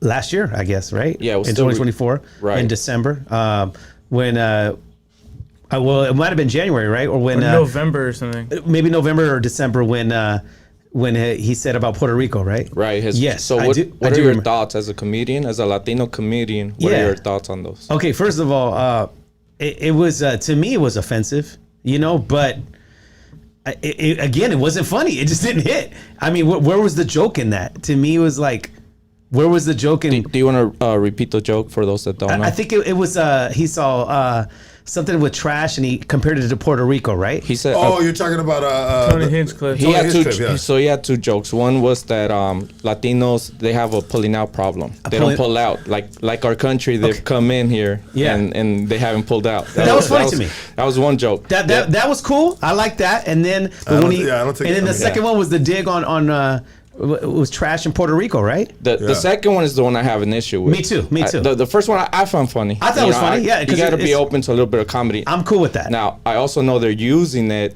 for a specific fan base that does carry hate in their heart. That's my concern. Yes. You know what I mean? Yes. The direction of where that joke is being sent to. Exactly. Because for me, I could just laugh at it. But people who already look at us with hate, that just fuels them up even more. Especially that second joke that said Puerto Rico's like a dumpster or something. A shit Iceland, some shit like that. Yeah, a floating trash / Puerto Rico, whatever. Yes, floating island of trash. To me, that was offensive. That's yeah. There's nothing funny about that. There was nothing funny about that, and it's okay. To me, that whole clique, meaning the Trump clique with the endorsers from Tony Hinchcliffe and Rogan and Theo Vaughn, they're not really claiming that shit no more. I mean, that shit lasted what, 5 or 6 months. They jumped off that wagon. Yeah, they're falling off. What wagon was that? That was the Trump wagon. Oh, the Trump wagon. Yeah, they Oh, are. yeah, Joe Rogan, everybody, bro. They're like, who's Trump? Who? Yeah, no, well, bro, because he did the used car salesman. Oh on everybody, yeah, bro. the used car. But you got to keep in mind. You got to keep in mind this too. You know, you had two people selling something. You know, and so it's not the person, because deep down inside, I think everyone knows that, you know, Trump, you know, he's a businessman, and businessmen are shady. Yeah. You know, and bottom line, you know, they know he's kind of like a shitty person, you know, womanizer, whatever the fuck. I mean, Yeah. a lot of guys are. You know He got roasted for a reason, bro. But listen, bro. He was on a Comedy Central roast for a reason. But listen, then you had Kamala Harris, bro. Yeah, it's like, what the fuck, Yeah. dog? Yeah. You know what I mean? We had no like, choice. we had the two people you choose from. And so a lot of people that just wanted, you know, common sense to come back, not so far on the left, you know what I mean, with all these weird things that were being implemented, especially in California. But Puerto Rico right now, they're flexing, bro. With Bad Bunny, do you know what Bad Bunny did? And that's a flex on the economy when it comes to concerts out here. Now, Bad Bunny said, you know what? He's not doing shows out here. So he said, fuck the USA, but if you think about it, he still is kind of doing shit in the USA. Puerto Rico. Because Puerto Rico is a sovereign state. I think it was just announced that he's doing the halftime show. Okay. Sell out. So there we go. So much. Sell out. He just sold out to the He widows. just did what? He's doing the. It just came out that he's doing the halftime. He's show. doing the halftime show for the Super Super Bowl. Bowl. For the Super Bowl? So, Yeah. so Is I he? guess so But that hold only on. lasted a week. But no, hold on. Hold on. But let's clarify. Yeah. Because he said the reason he was gonna avoid the U.S. as part of his tour was because of his concerns of ICE outside of the concerts. He knows most of his fan base is Latino. You know what I mean? He knows that. That's an open. Imagine that's like an open target field for everybody with trigger happy. Of course. Right.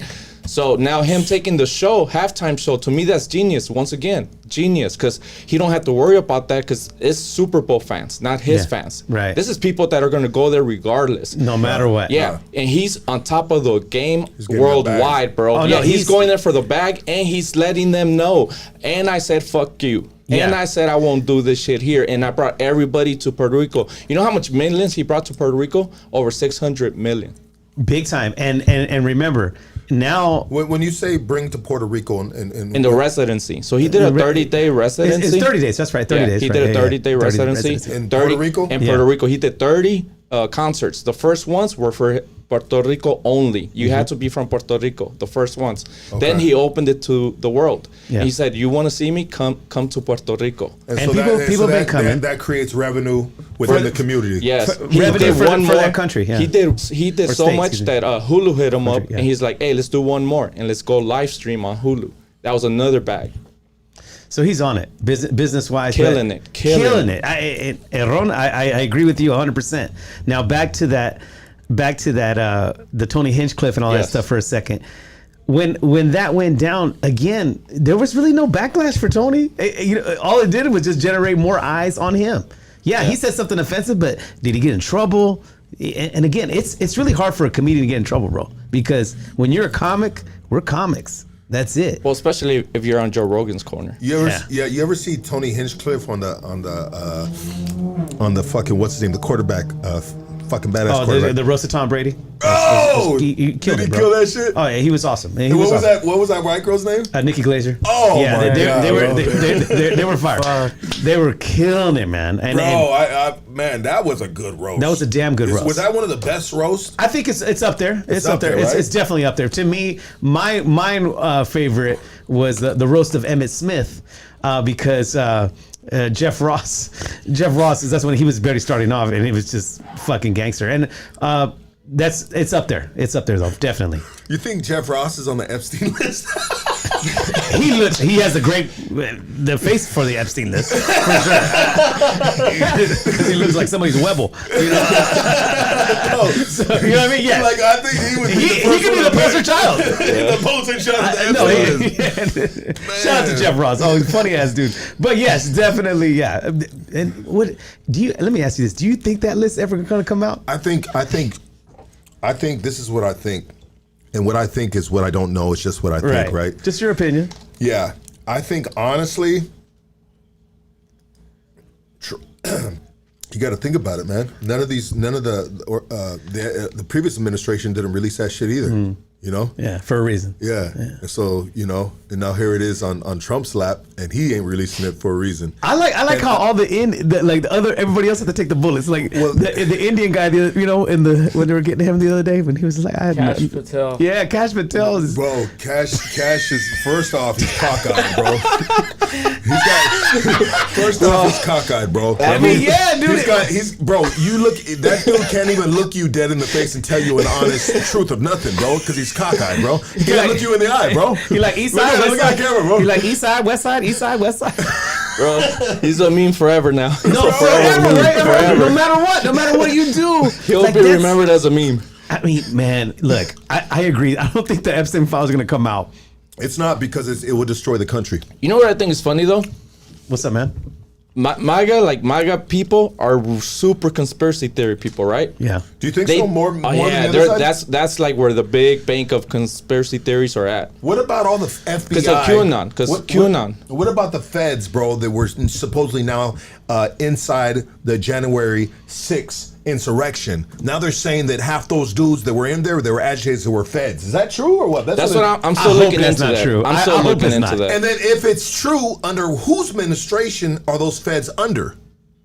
It can't be on. It wouldn't be able to. I'm still looking into that, but here's where I look at it. It doesn't matter what side they play on; they both do corrupt shit. So both that's sides. just exactly. So that's just a corrupt government, right? But here's where I think it's funny. Most conspiracy theories people are on that side, right? They're like flat earthers and QAnon and shit like that. Why are they not like making this their big ass fucking like, no, hell no, you gotta give us, because that's the biggest conspiracy right now. Epstein files, who's on it? It's like bigger than JFK now. Well, people don't want to get people like Joe Rogan and even Charlie Kirk, man. And I think he was like, because Charlie Kirk was trying to get deep into it, and all of a sudden Charlie Kirk just took 5-10 steps backwards and laid off and started saying, oh well, probably the reason why they're not releasing it. But at first Charlie Kirk was calling out the current administration, the MAGA, Trump. He was saying, hey, they need to release these F-bombs. What they're doing, he started calling out with Cash Patel. He goes, what the fuck? They're fumbling this shit. They need to be bop, bop, bop. And then all of a sudden he took 10 steps back, bro. And that's because he probably got a call from, Hey, I don't know about you guys. I don't know about you guys, anybody in here, but did you ever, when I was watching him get questioned, meaning Cash Patel, I think it was about 2 weeks ago, right? Yeah, that was great, bro. I was loving that shit, because to me, it's like a novella gone wild. Yeah, bro. But I'll tell you what, at one point, you just looking at him, and didn't you think one time he's like, you know what, just fucking leave me alone, no more. I thought at one point, he was going to just go, you know what, just fucking stop it. I wanted his voice to change and everything. Because I really thought, because they were pushing him, and remember he kept on drinking the water every fucking, then he was fumbling the papers and shit. Yeah. He's a hot mess, bro. But and then they said they gave him a piece of paper.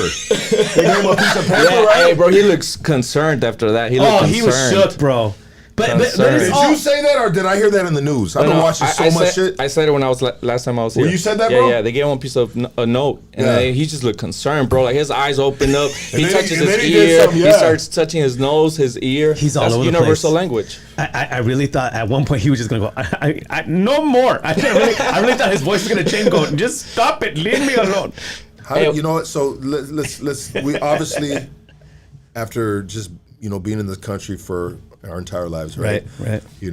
I guess we can all agree that the corruption is beyond our fucking minds. Oh yeah, it's alive and well. Dude. Yeah, alive bro, and well. like shit that was been in front of our face, and we really wanted to believe what they sold us, through the news outlets. We really want to believe, all right, this is what happened, and yeah, fuck yeah, you got arrested. But really, now, bro, I'm just starting to realize that it's all facade, bro. None of this shit is big time facade. Yeah, it's everything is fake now. Just remember what happened about a month ago, Ron, with 3 weeks ago when they blew up that little tugboat that they said they had all these fucking kilos of cocaine. Bro. Bitch, that's a fucking tugboat. What did it have? Maybe a fishing pole or some shit? They blew it up. Remember in Veracruz, right? Yeah. Come on, man. They're selling us. Colombian president. We've all seen Narcos and all that shit. I've never seen boats like. Well, Colombian president said they're fishermen. They're just local fishermen. fishermen, So he's man. asking. That's what they said? That's the Colombian president. I can believe that. Did you see how fucking small that boat was? He's asking the international court to do an investigation. 100% he should. Yeah. Hey, you know what that fool's a gangster, bro. That fool, the president from Colombia. I've been seeing him So a lot. he was at the UN and he called out the US. He saw called that. out Israel and he said, hey, everybody, let's hit the yarda and let's go hit these motherfuckers. Let's go stop this genocide. We need an army that's bigger than both those nations, like straight up. And then this fool goes outside of the UN and in the streets, he grabs a megaphone and he starts talking to the people. Somebody sent me a clip of that. Bro, the other that day. shit is gangster. It just happened, right? That's like it just happened, right? It just happened, bro. Yeah, like That's 2 or like 3 some days ago. Fidel Castro shit. We haven't seen shit like that since Fidel Castro. Dude, hey, right now, that's what I'm saying. It's a good time to be a comedian, bro. There's so much material, bro.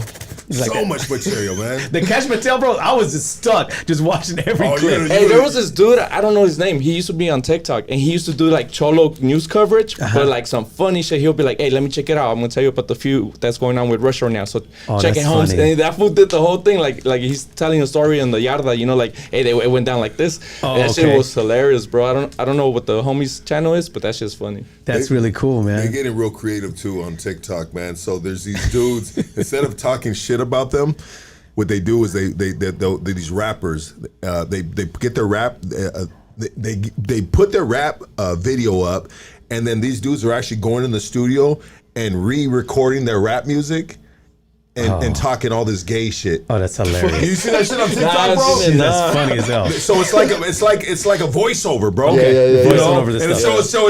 it shows Lucky the rapper right there, and I'm just Yeah. like, hey dog, I'm gonna fucking bop bop bop, whoa whoa whoa.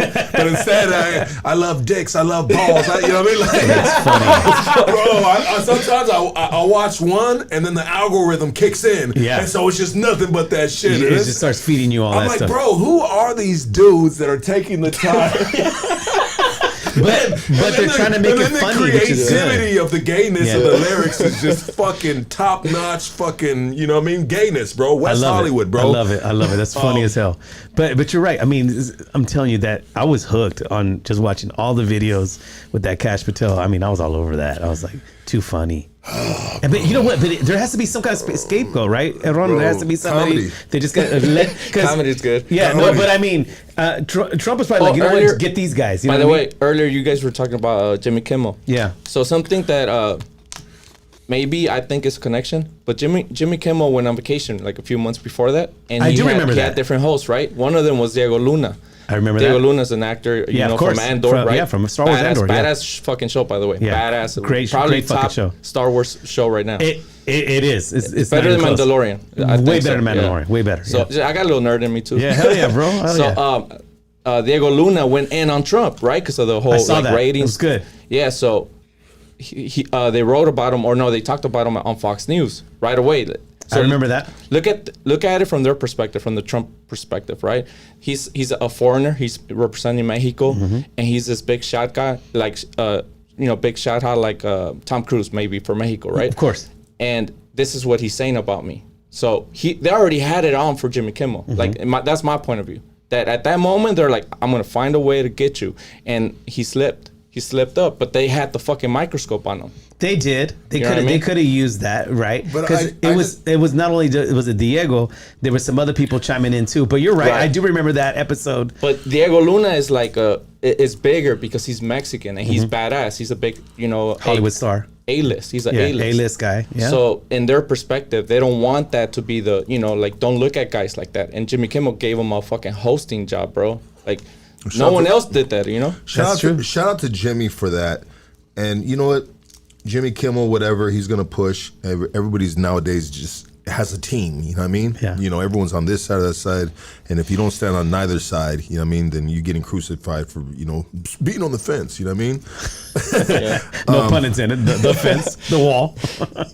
Yeah, but it just sucks with Trump. Talking about the cancel culture, campaigning on that, and then all of a sudden, here we go with the 'cause bullshit. You're right about that because he did say how he was going to make freedom of speech even better. Yeah, exactly. And then what did he do? And so it's just it just sucks, bro. You know what I I mean? personally don't think he will make it to the 4 years. Yeah, you predicting something? No, nothing like that. I think he's going to do something so dumb that just, even dumber. That he can lose his life? Hey, fucking, No. the only one giving him good heat is Newsom right now. I'm not a fan of him. I'm not a fan of Newsom but I'm either. a fan of his fight right now. You know what's funny? I needed that Newsom during the pandemic. Yeah. I think Newsom. He's trolling them. He's trolling him. He's playing the game. He's playing the game. He's like a live Twitter right now. Well, what he did Yeah. is he stooped to Trump's level. Yes. He did. Yeah. He succumbed to his But level. it's just funny, with bro. the bullshit. And, He did. And you gotta if you watch some of Trump, the president of the United States, if you follow Trump on Instagram, all of a sudden you see him trolling Newsom. Yeah. He had Newsom fucking some gay dude's face on Yep. Newsom, and he was hitting the punchback. Like, bro, this is the president of the United States. You know what I mean? But this is the time that we live in, bro. No, and this is how they sway minds. Yeah. Of who's winning. Okay, we living in a troll world now. This is what people like to watch. Well, let me be the best troller.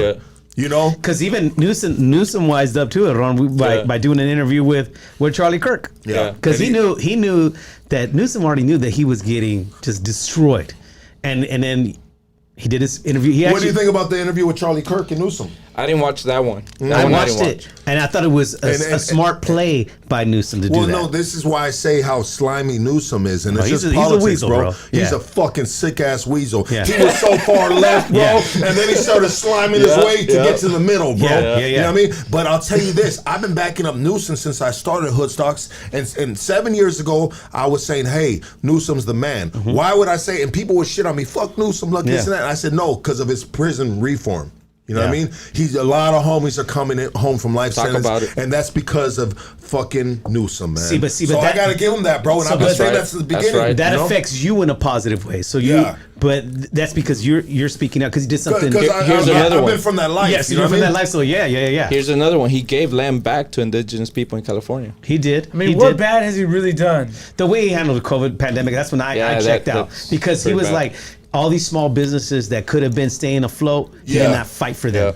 Mamas and papa then- shops. Exactly. Mom and pop shops, good places, you know? And I live in Long Beach, so there's some good places. And then all of a sudden, he's in a restaurant with no mask on. Exactly. And they go, no, fuck that. He went to a party. He went to a party, and you know, and here I am. I can't even do a fucking show at a club. Fuck that. It's the hypocrisy. It's the hypocrisy. So that's when I lost the respect. Right. And he lost my vote for that.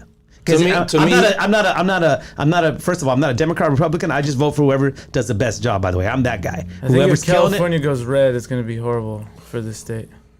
And I like what Rated R said right there. And I like Rated R. That's my dog right there from What did Rated R say? He said, you want to let criminals out of jail? Go ahead. But just give us our Second Amendment right to protect us from them repeating offenses. offenses. Yeah. And I 100% agree with you. You know what I mean? You know, Peter's got to pay Paul, bro. You know? Check this out. Check this out, guys. What's up, man? Florida just allowed open carry. Potentially get in the wrong hands with someone that's, you know, It fighting opened some my demons. Hey, eyes. you know What- what? Speaking of, look, I think they have that in Nevada too. Because I went to, I was doing some shows, right? Yeah. It says like right here, it says something like a sticker says, "This is my gun, bitch. Don't fuck with me." But You sure you weren't in a strip club or something? no, damn it, stop! This is where I bought my hat. Leave me alone. No, but they have they have open carry, right? Yes. So I think it has to be concealed. Like It is concealed, yeah, because it it has was to be concealed. It was covered up. with Yeah. a store, But do you know why in California we don't have it? why is that? Do you look? It's a Democratic state. Nah, so look, check it Look, out. he's It's always had Ronald open Reagan. carry. Ronald Reagan was governor here, right? I remember that, So of course. Black Panthers were coming up, and they had that militia mentality, and they started arming themselves. So the only way to disarm them was to disarm California. Wow. That was the direct action to disarm the Black Panther Party in California. Okay, so that's what initiated it at that time. But how come moving forward in the future that was never corrected? It could not just because of the Black Panthers. To this day, it's the Black Panthers' fault that we don't have open carry. People got comfortable with the idea of not seeing people with guns here. So it became a very like safety community, safety state. Like, oh, you don't have to see people walking around with guns. So if you go to Texas or Ohio, I was like, yo, everybody like fucking carrying out here. Like, what's going on? That's it, though. That's I mean, dope. do you feel more secure in a place like that? Well, I was the only one not carrying, so I was like, fuck no. Like, you know what I mean? Like, and they're all white boys. It is different though. Like when you see, because I was like, I'm not gonna lie, Lucky. I did a couple of double takes when I saw that because I never seen that. Just I'm at the grocery store and then somebody has a Beretta, a 9 millimeter, just like nothing. I'm like, shit. I will say when I go to those states, bro, since I'm a felon, bro, and I can't carry, Right. but everybo's got their guns out, I just fucking let my dick hang out the zipper, bro. I thought you guys would start doing burpees. Like, well, look at me, guys, look at me. Just roll up with a bow and arrow. I'm gonna bow and arrow and a slingshot. Yeah, bitch. But it is interesting though, right? I mean, you go like he went to Texas and he saw a bunch of people carrying guns. Man, it's the way of life. Well, Ohio tripped me out more because in Ohio I was campaigning, and so I went to go check out the Trump campaign office they had around the corner. I'm like, let me go see what they're about, and then I'm like, oh shit, they're all carrying. That's the first thing that popped out. I'm like, they're all carrying. It's going to be a carried state within 10 years, probably. It might be longer, bro. You think it might be longer? I think 10 years, but because if you see the what is it, the census or whatever in regards to the red and it's the blue, moving that way. Yeah, it's moving towards the red, right? It's moving. So yeah. potentially we can see that within 10 years, maybe. Maybe. Carry state command in California. I mean, bro, it's like the gangs ain't the same no more. That's true. Like Chicago was fucking. You know, it makes us look like this is fucking Candyland out here. Chicago's what is it In per regards to capita? gang- in regards to gangbanging. Is it highest? It's huge over there. It's huge. It's huge, right? Per capita. Yeah, the murder rate, is like what's happening that, over a weekend. and in you know Detroit, what I mean? right? Places like that, right? We should pride ourselves out here in Los Angeles. I for was being there that- when when it was Pittsburgh. starting. When the South Side of Chicago was getting that recognition. I got there right in the early years, and then they told me, "Where did you park?" And I'm like, "Oh, on whatever street." They're like, "Oh, that's the South Side. You better watch out." Yeah. No, for sure. I mean, yeah. You know, and also too, it seems like out there it might be like the wild, wild west. Out here, there's structure to these streets. You know, I don't know what. I'm sure there's street politics out there. There's street politics anytime there's gangs, but how entrenched is the structure? Who holds the power that sets the tone for the rest of the sections? You know what I mean? That's usually there's a hierarchy, and then they set the tone. And even if it's not from the same section, other races, other sections got to follow suit, because if not, you know what I mean? Bop bop bop. I mean, it just all goes hand in hand. So when I hear about so many people getting killed in one spot, then it just makes me feel like the structure on the streets right there is frivolous. You know what I mean? It's just these kids are just running fucking wild, and they're making up the rules, and they don't have to answer up to nobody. You know what I mean? Out here, you have to answer up to somebody, even to this day right here. You're going to answer up to the street dude, or you're going to answer up to, you know what I mean? Yeah. You know? Rules of engagement. There's rules of engagement. There's rules of engagement. You guys are bro. 7 for 13 now. That was a great word. Rules of engagement. So true. So true. Yeah, 100%. You know, and so when I hear about all these murders, I'm just like, damn, it just sounds like a fucking huge unorganized mess. The people that are running it are not being respected, or they're not passing down the right, like the homie said, rules of engagement. You know what I mean? You know, it's a lifestyle, bro. You know what I mean? So in order for it to be lifestyle, there has to be rules. You know what I mean? It can be obviously some kind of structure. Yeah, it could be a dysfunctional. It can be a deadly lifestyle. You know what I mean? A suicidal lifestyle, but without, you know. And just like, you know, the Italian mobs and stuff like that. They had structure. Yeah, they had structure, bro. They had structure. Chains of commands, and, you know, Which all then that became a union. Yeah, that's right. That's right. Where it came from. Yeah. Italian mobs, Teamsters, Russian mobs, Teamsters, yeah. Irish mobs. You know what I mean? They all had structure. Families. There was all a hierarchy. You know what I mean? And even out here, Well, I know it's streets, but you know, and it's here's my defense. Whenever I'm in any academic space and they start talking about, you know, gang violence and Chicano violence and the violence in the Chicano community, here's my defense to gang violence. So it's in our DNA. We're meant to be tribal people. It's in our DNA. Easy. The science proves it, right? Yeah. Humans are gotta be tribal. But even us, like if you think of us, like when you try to think of your reflection, you're always gonna put it back to some tribal history, right? It's in our blood, it's in our DNA to be tribal. So a gang, all it is becoming tribal. Now the negative outcome of that gang, that's all due to environmental racism that's put around us. So we're not the ones that want to become violent gangs. We want to become tribal people, family people. You know what I wanted to talk to you about too? I was waiting for us to do our podcast, but since you brought the word up again, of environmental racism, wouldn't environmental racism be like, say, in a ghetto neighborhood that they put, say, a nuclear factory right there? That too. That's environmental. Yes, I actually think battery. Yeah, facilities. isn't that more of like what? Because you know what I mean. It's I've part never of been. it. I've never been asked that question, so I was just like, obviously, you know, we do podcasts, we shoot from the hip. I've actually been to the meetings where they do the meetings for the quality of air, like where they talk about the quality of air. I've been to the meeting and I brought up Compton because I was there to talk about Compton. We have some of the poorest quality of air around LA County, and nobody looks into it. Nobody gives a shit. And all these kids are going to school with this bad pollution. And when you see like electrical like power grids or shit like that, like it's always in the hoods. It's never. It's like never like the watt towers and all that stuff. It's never in. You know what I mean? Actually, well, I work construction, right? So, in certain suburban areas, you won't see phone towers and electrical towers. They don't have towers. Everything's underground. Huh. They get the policies made where they get to update. And the ghetto, or the hood, the communities, the gutter, they just don't know about it. So they don't speak about it. That's very interesting, and very factual, by the way. That's systemic racism. Yeah.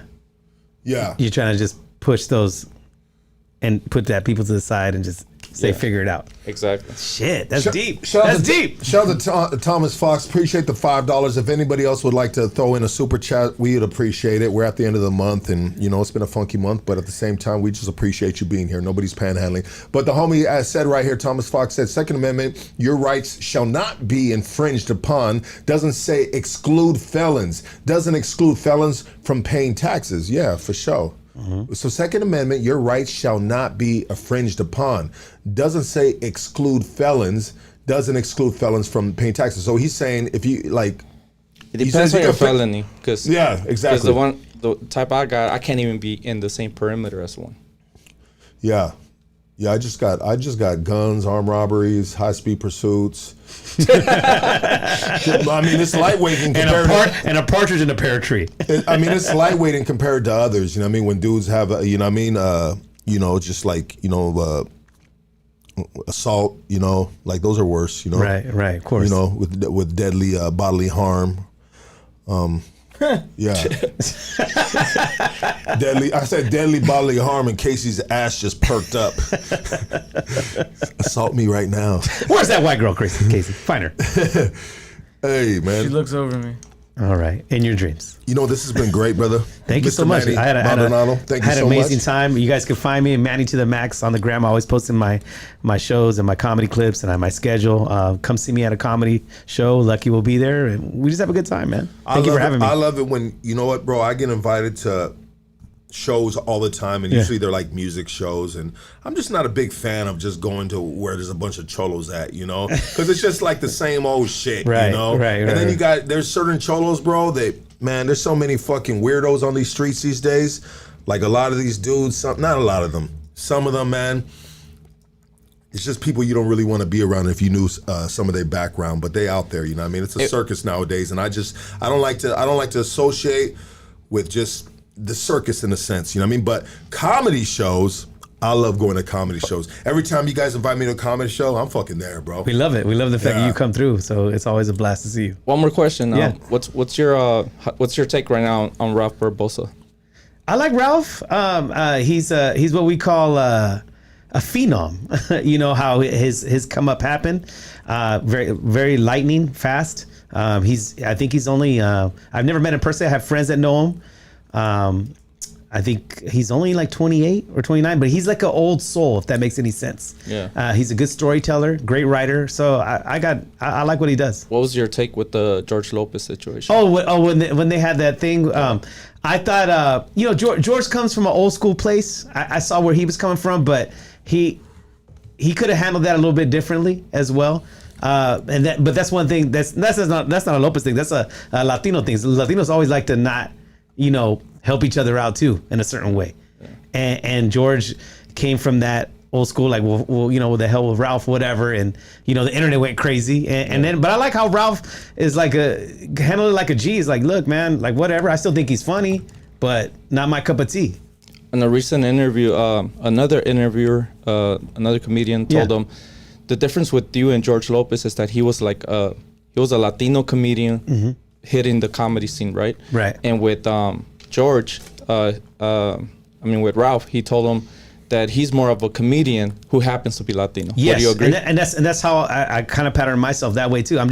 I am of Latin descent, but I'm funny for everybody, and I think that's how Ralph is too. I agree with that. Yeah. Yeah, and you are funny with everybody. Yeah. And I hate when like I've had comedians on here, some of the homies, and I tell them straight up too, that are catering just to a Mexican audience. No. Like, bro, be funny to everybody. Just be funny to everybody. Yes. Yeah, I bust Young Beeves balls about the constant cholos wear socks, because like, bro, that's like, bro, you want to be funny to everybody. And look, like I said, I've been doing this for a long time now. I like doing a crowd where there's different colors in the crowd, not diversity. Just diversity. When I was living in Northern California, we didn't have any Latino shows until I moved to LA. Then we had Latino nights here. We didn't have that up in Northern California. We just had normal comedy nights. And there's nothing wrong with doing a show for Latinos, but man, if you can make anybody laugh, that's what it's all about. You feel me? Because comedy is universal. But when you start, like, I know who Young Beeves is. He's a young comic. He's starting off. I know what kind of advice. But he just cares just to. And that's cool. That's cool. But for me, no. I want to. I love Young Big. He's been one of the most featured guests on here. He's a good kid when it comes to the comedy game. He's learning, but yes, that's not me. I want to make everybody laugh. And I mean, I've done shows where there's black people like, hey, motherfucker, you crazy, motherfucker, funny. Like I can do Bernie Mac, motherfucker, let me tell you something. I'm here on motherfucking hood stocks, making motherfuckers laugh, bitch. You know what I mean? That's pretty good. That's real good, bro. I'm telling you. Yeah. But you know what I mean? That's what it's all about. Yeah, I don't like when they have a bag and of jokes and all the jokes are stereotypes on us. Right, like, that's right. all you got. Like that's it. I like to break it down. Us relationships, my son. Like let's get with it. Like kind of like how we are today. We were making fun a little bit of everything. That's how Hood Stocks is, bro. I like that. I make sure I make fun of Jews, Mexicans, blacks, whites. Like, bro, we tell jokes on everybody. Asians. Everybody's open season. 100%. Let's get it. Like South Park. Yes. But one day, say if Hood Stocks goes crazy, goes big, right? You never know. Yeah.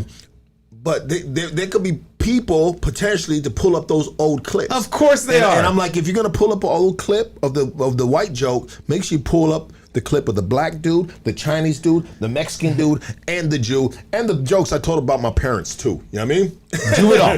Yeah. Do it all. Yes. All, baby. Do it all. But that's right. a good question. So that's my take on it. And like I said, shout outs to Ralph Barboza and all the He's comments. funny. I seen him recently. He's funny as fuck. He's funny. He's a funny guy. I like his style. It's very slow but deliberate. R.I.P. to Ken Flores. I liked him a lot. I've only met him a couple times. Very funny, talented guy too. But gone too soon. Yeah, gone too soon. But it is what it is. Killed himself, bro. Yeah, killed himself.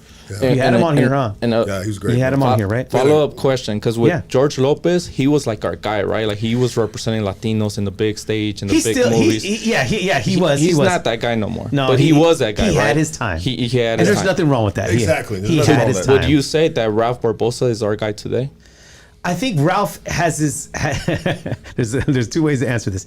I think Ralph has an audience, but it's his audience, and he doesn't have to be our guy. Yeah. Because that's what's cool about. I don't think he's trying to be our guy. Yeah, I don't think he's trying to be that's like fluffy. Yeah. Huh? I think that's fluffy. I don't think. I mean, Nah, Fluffy's funny he just too. got a lot of shit from the community. Yeah, and here's the thing.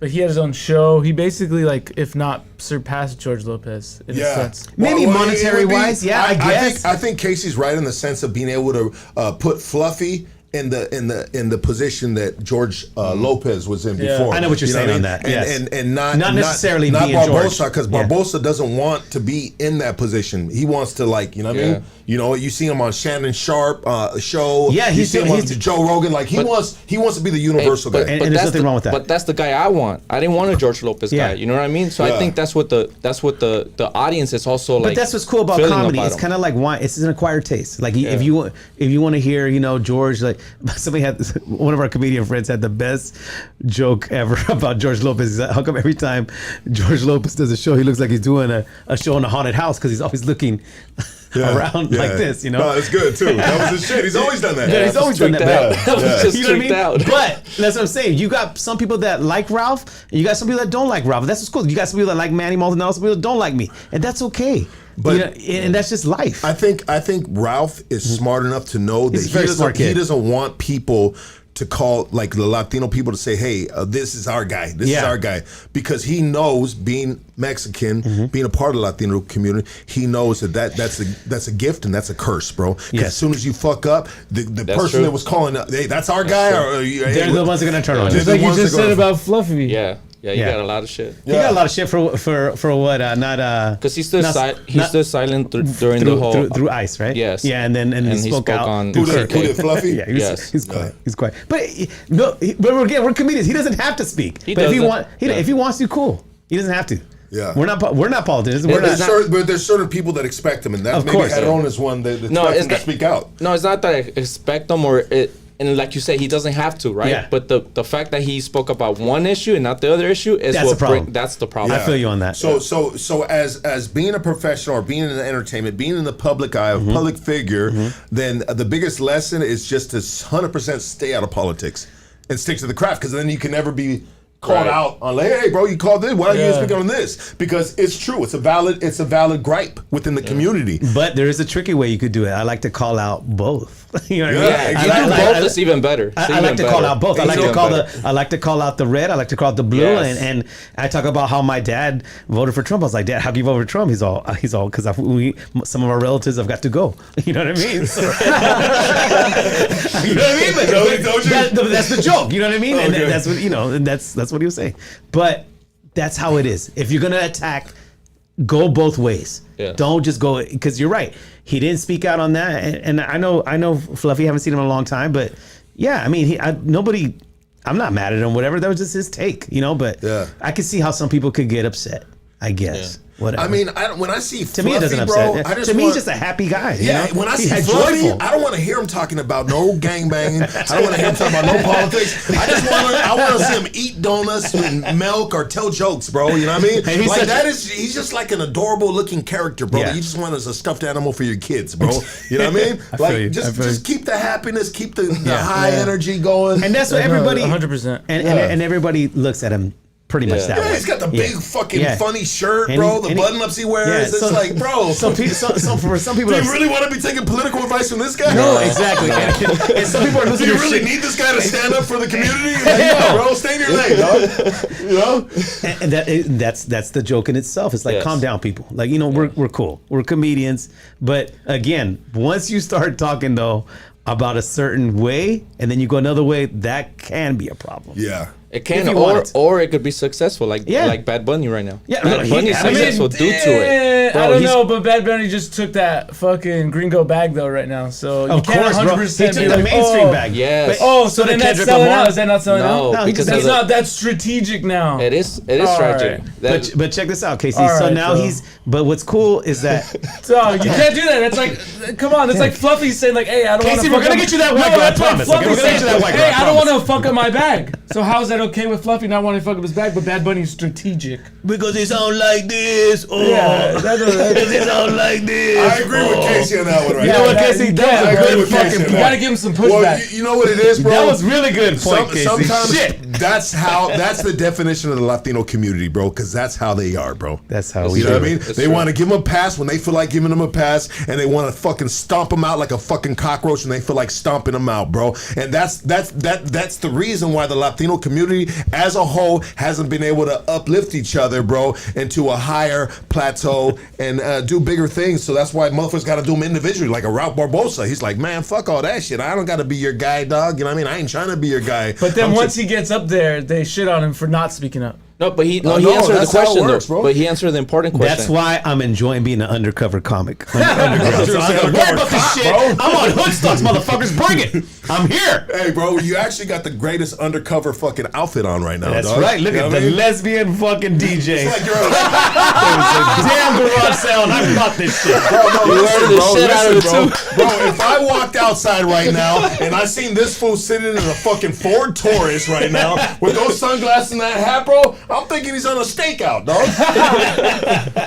Thank you for having me. I had an amazing time, man. Everybody You guys give it are- up for Manny Maldonado. Follow him on Manny to Max. Manny to the Max with the 2 on the gram, and then Manny Maldonado Comedy Reels. I post daily clips on there. Thank you guys so much. I love you guys, man. And you got a thank show you. October Thank you, 20 on 17th, right, with Paul Rodriguez or something? Yeah, I'm gonna be doing that in Cabo San Lucas, and then I got some shows. Is he out of jail, bro? or What, No, Paul? he's out of jail, bro. Yeah, whatever. That's for another show. Yeah, we out of jail.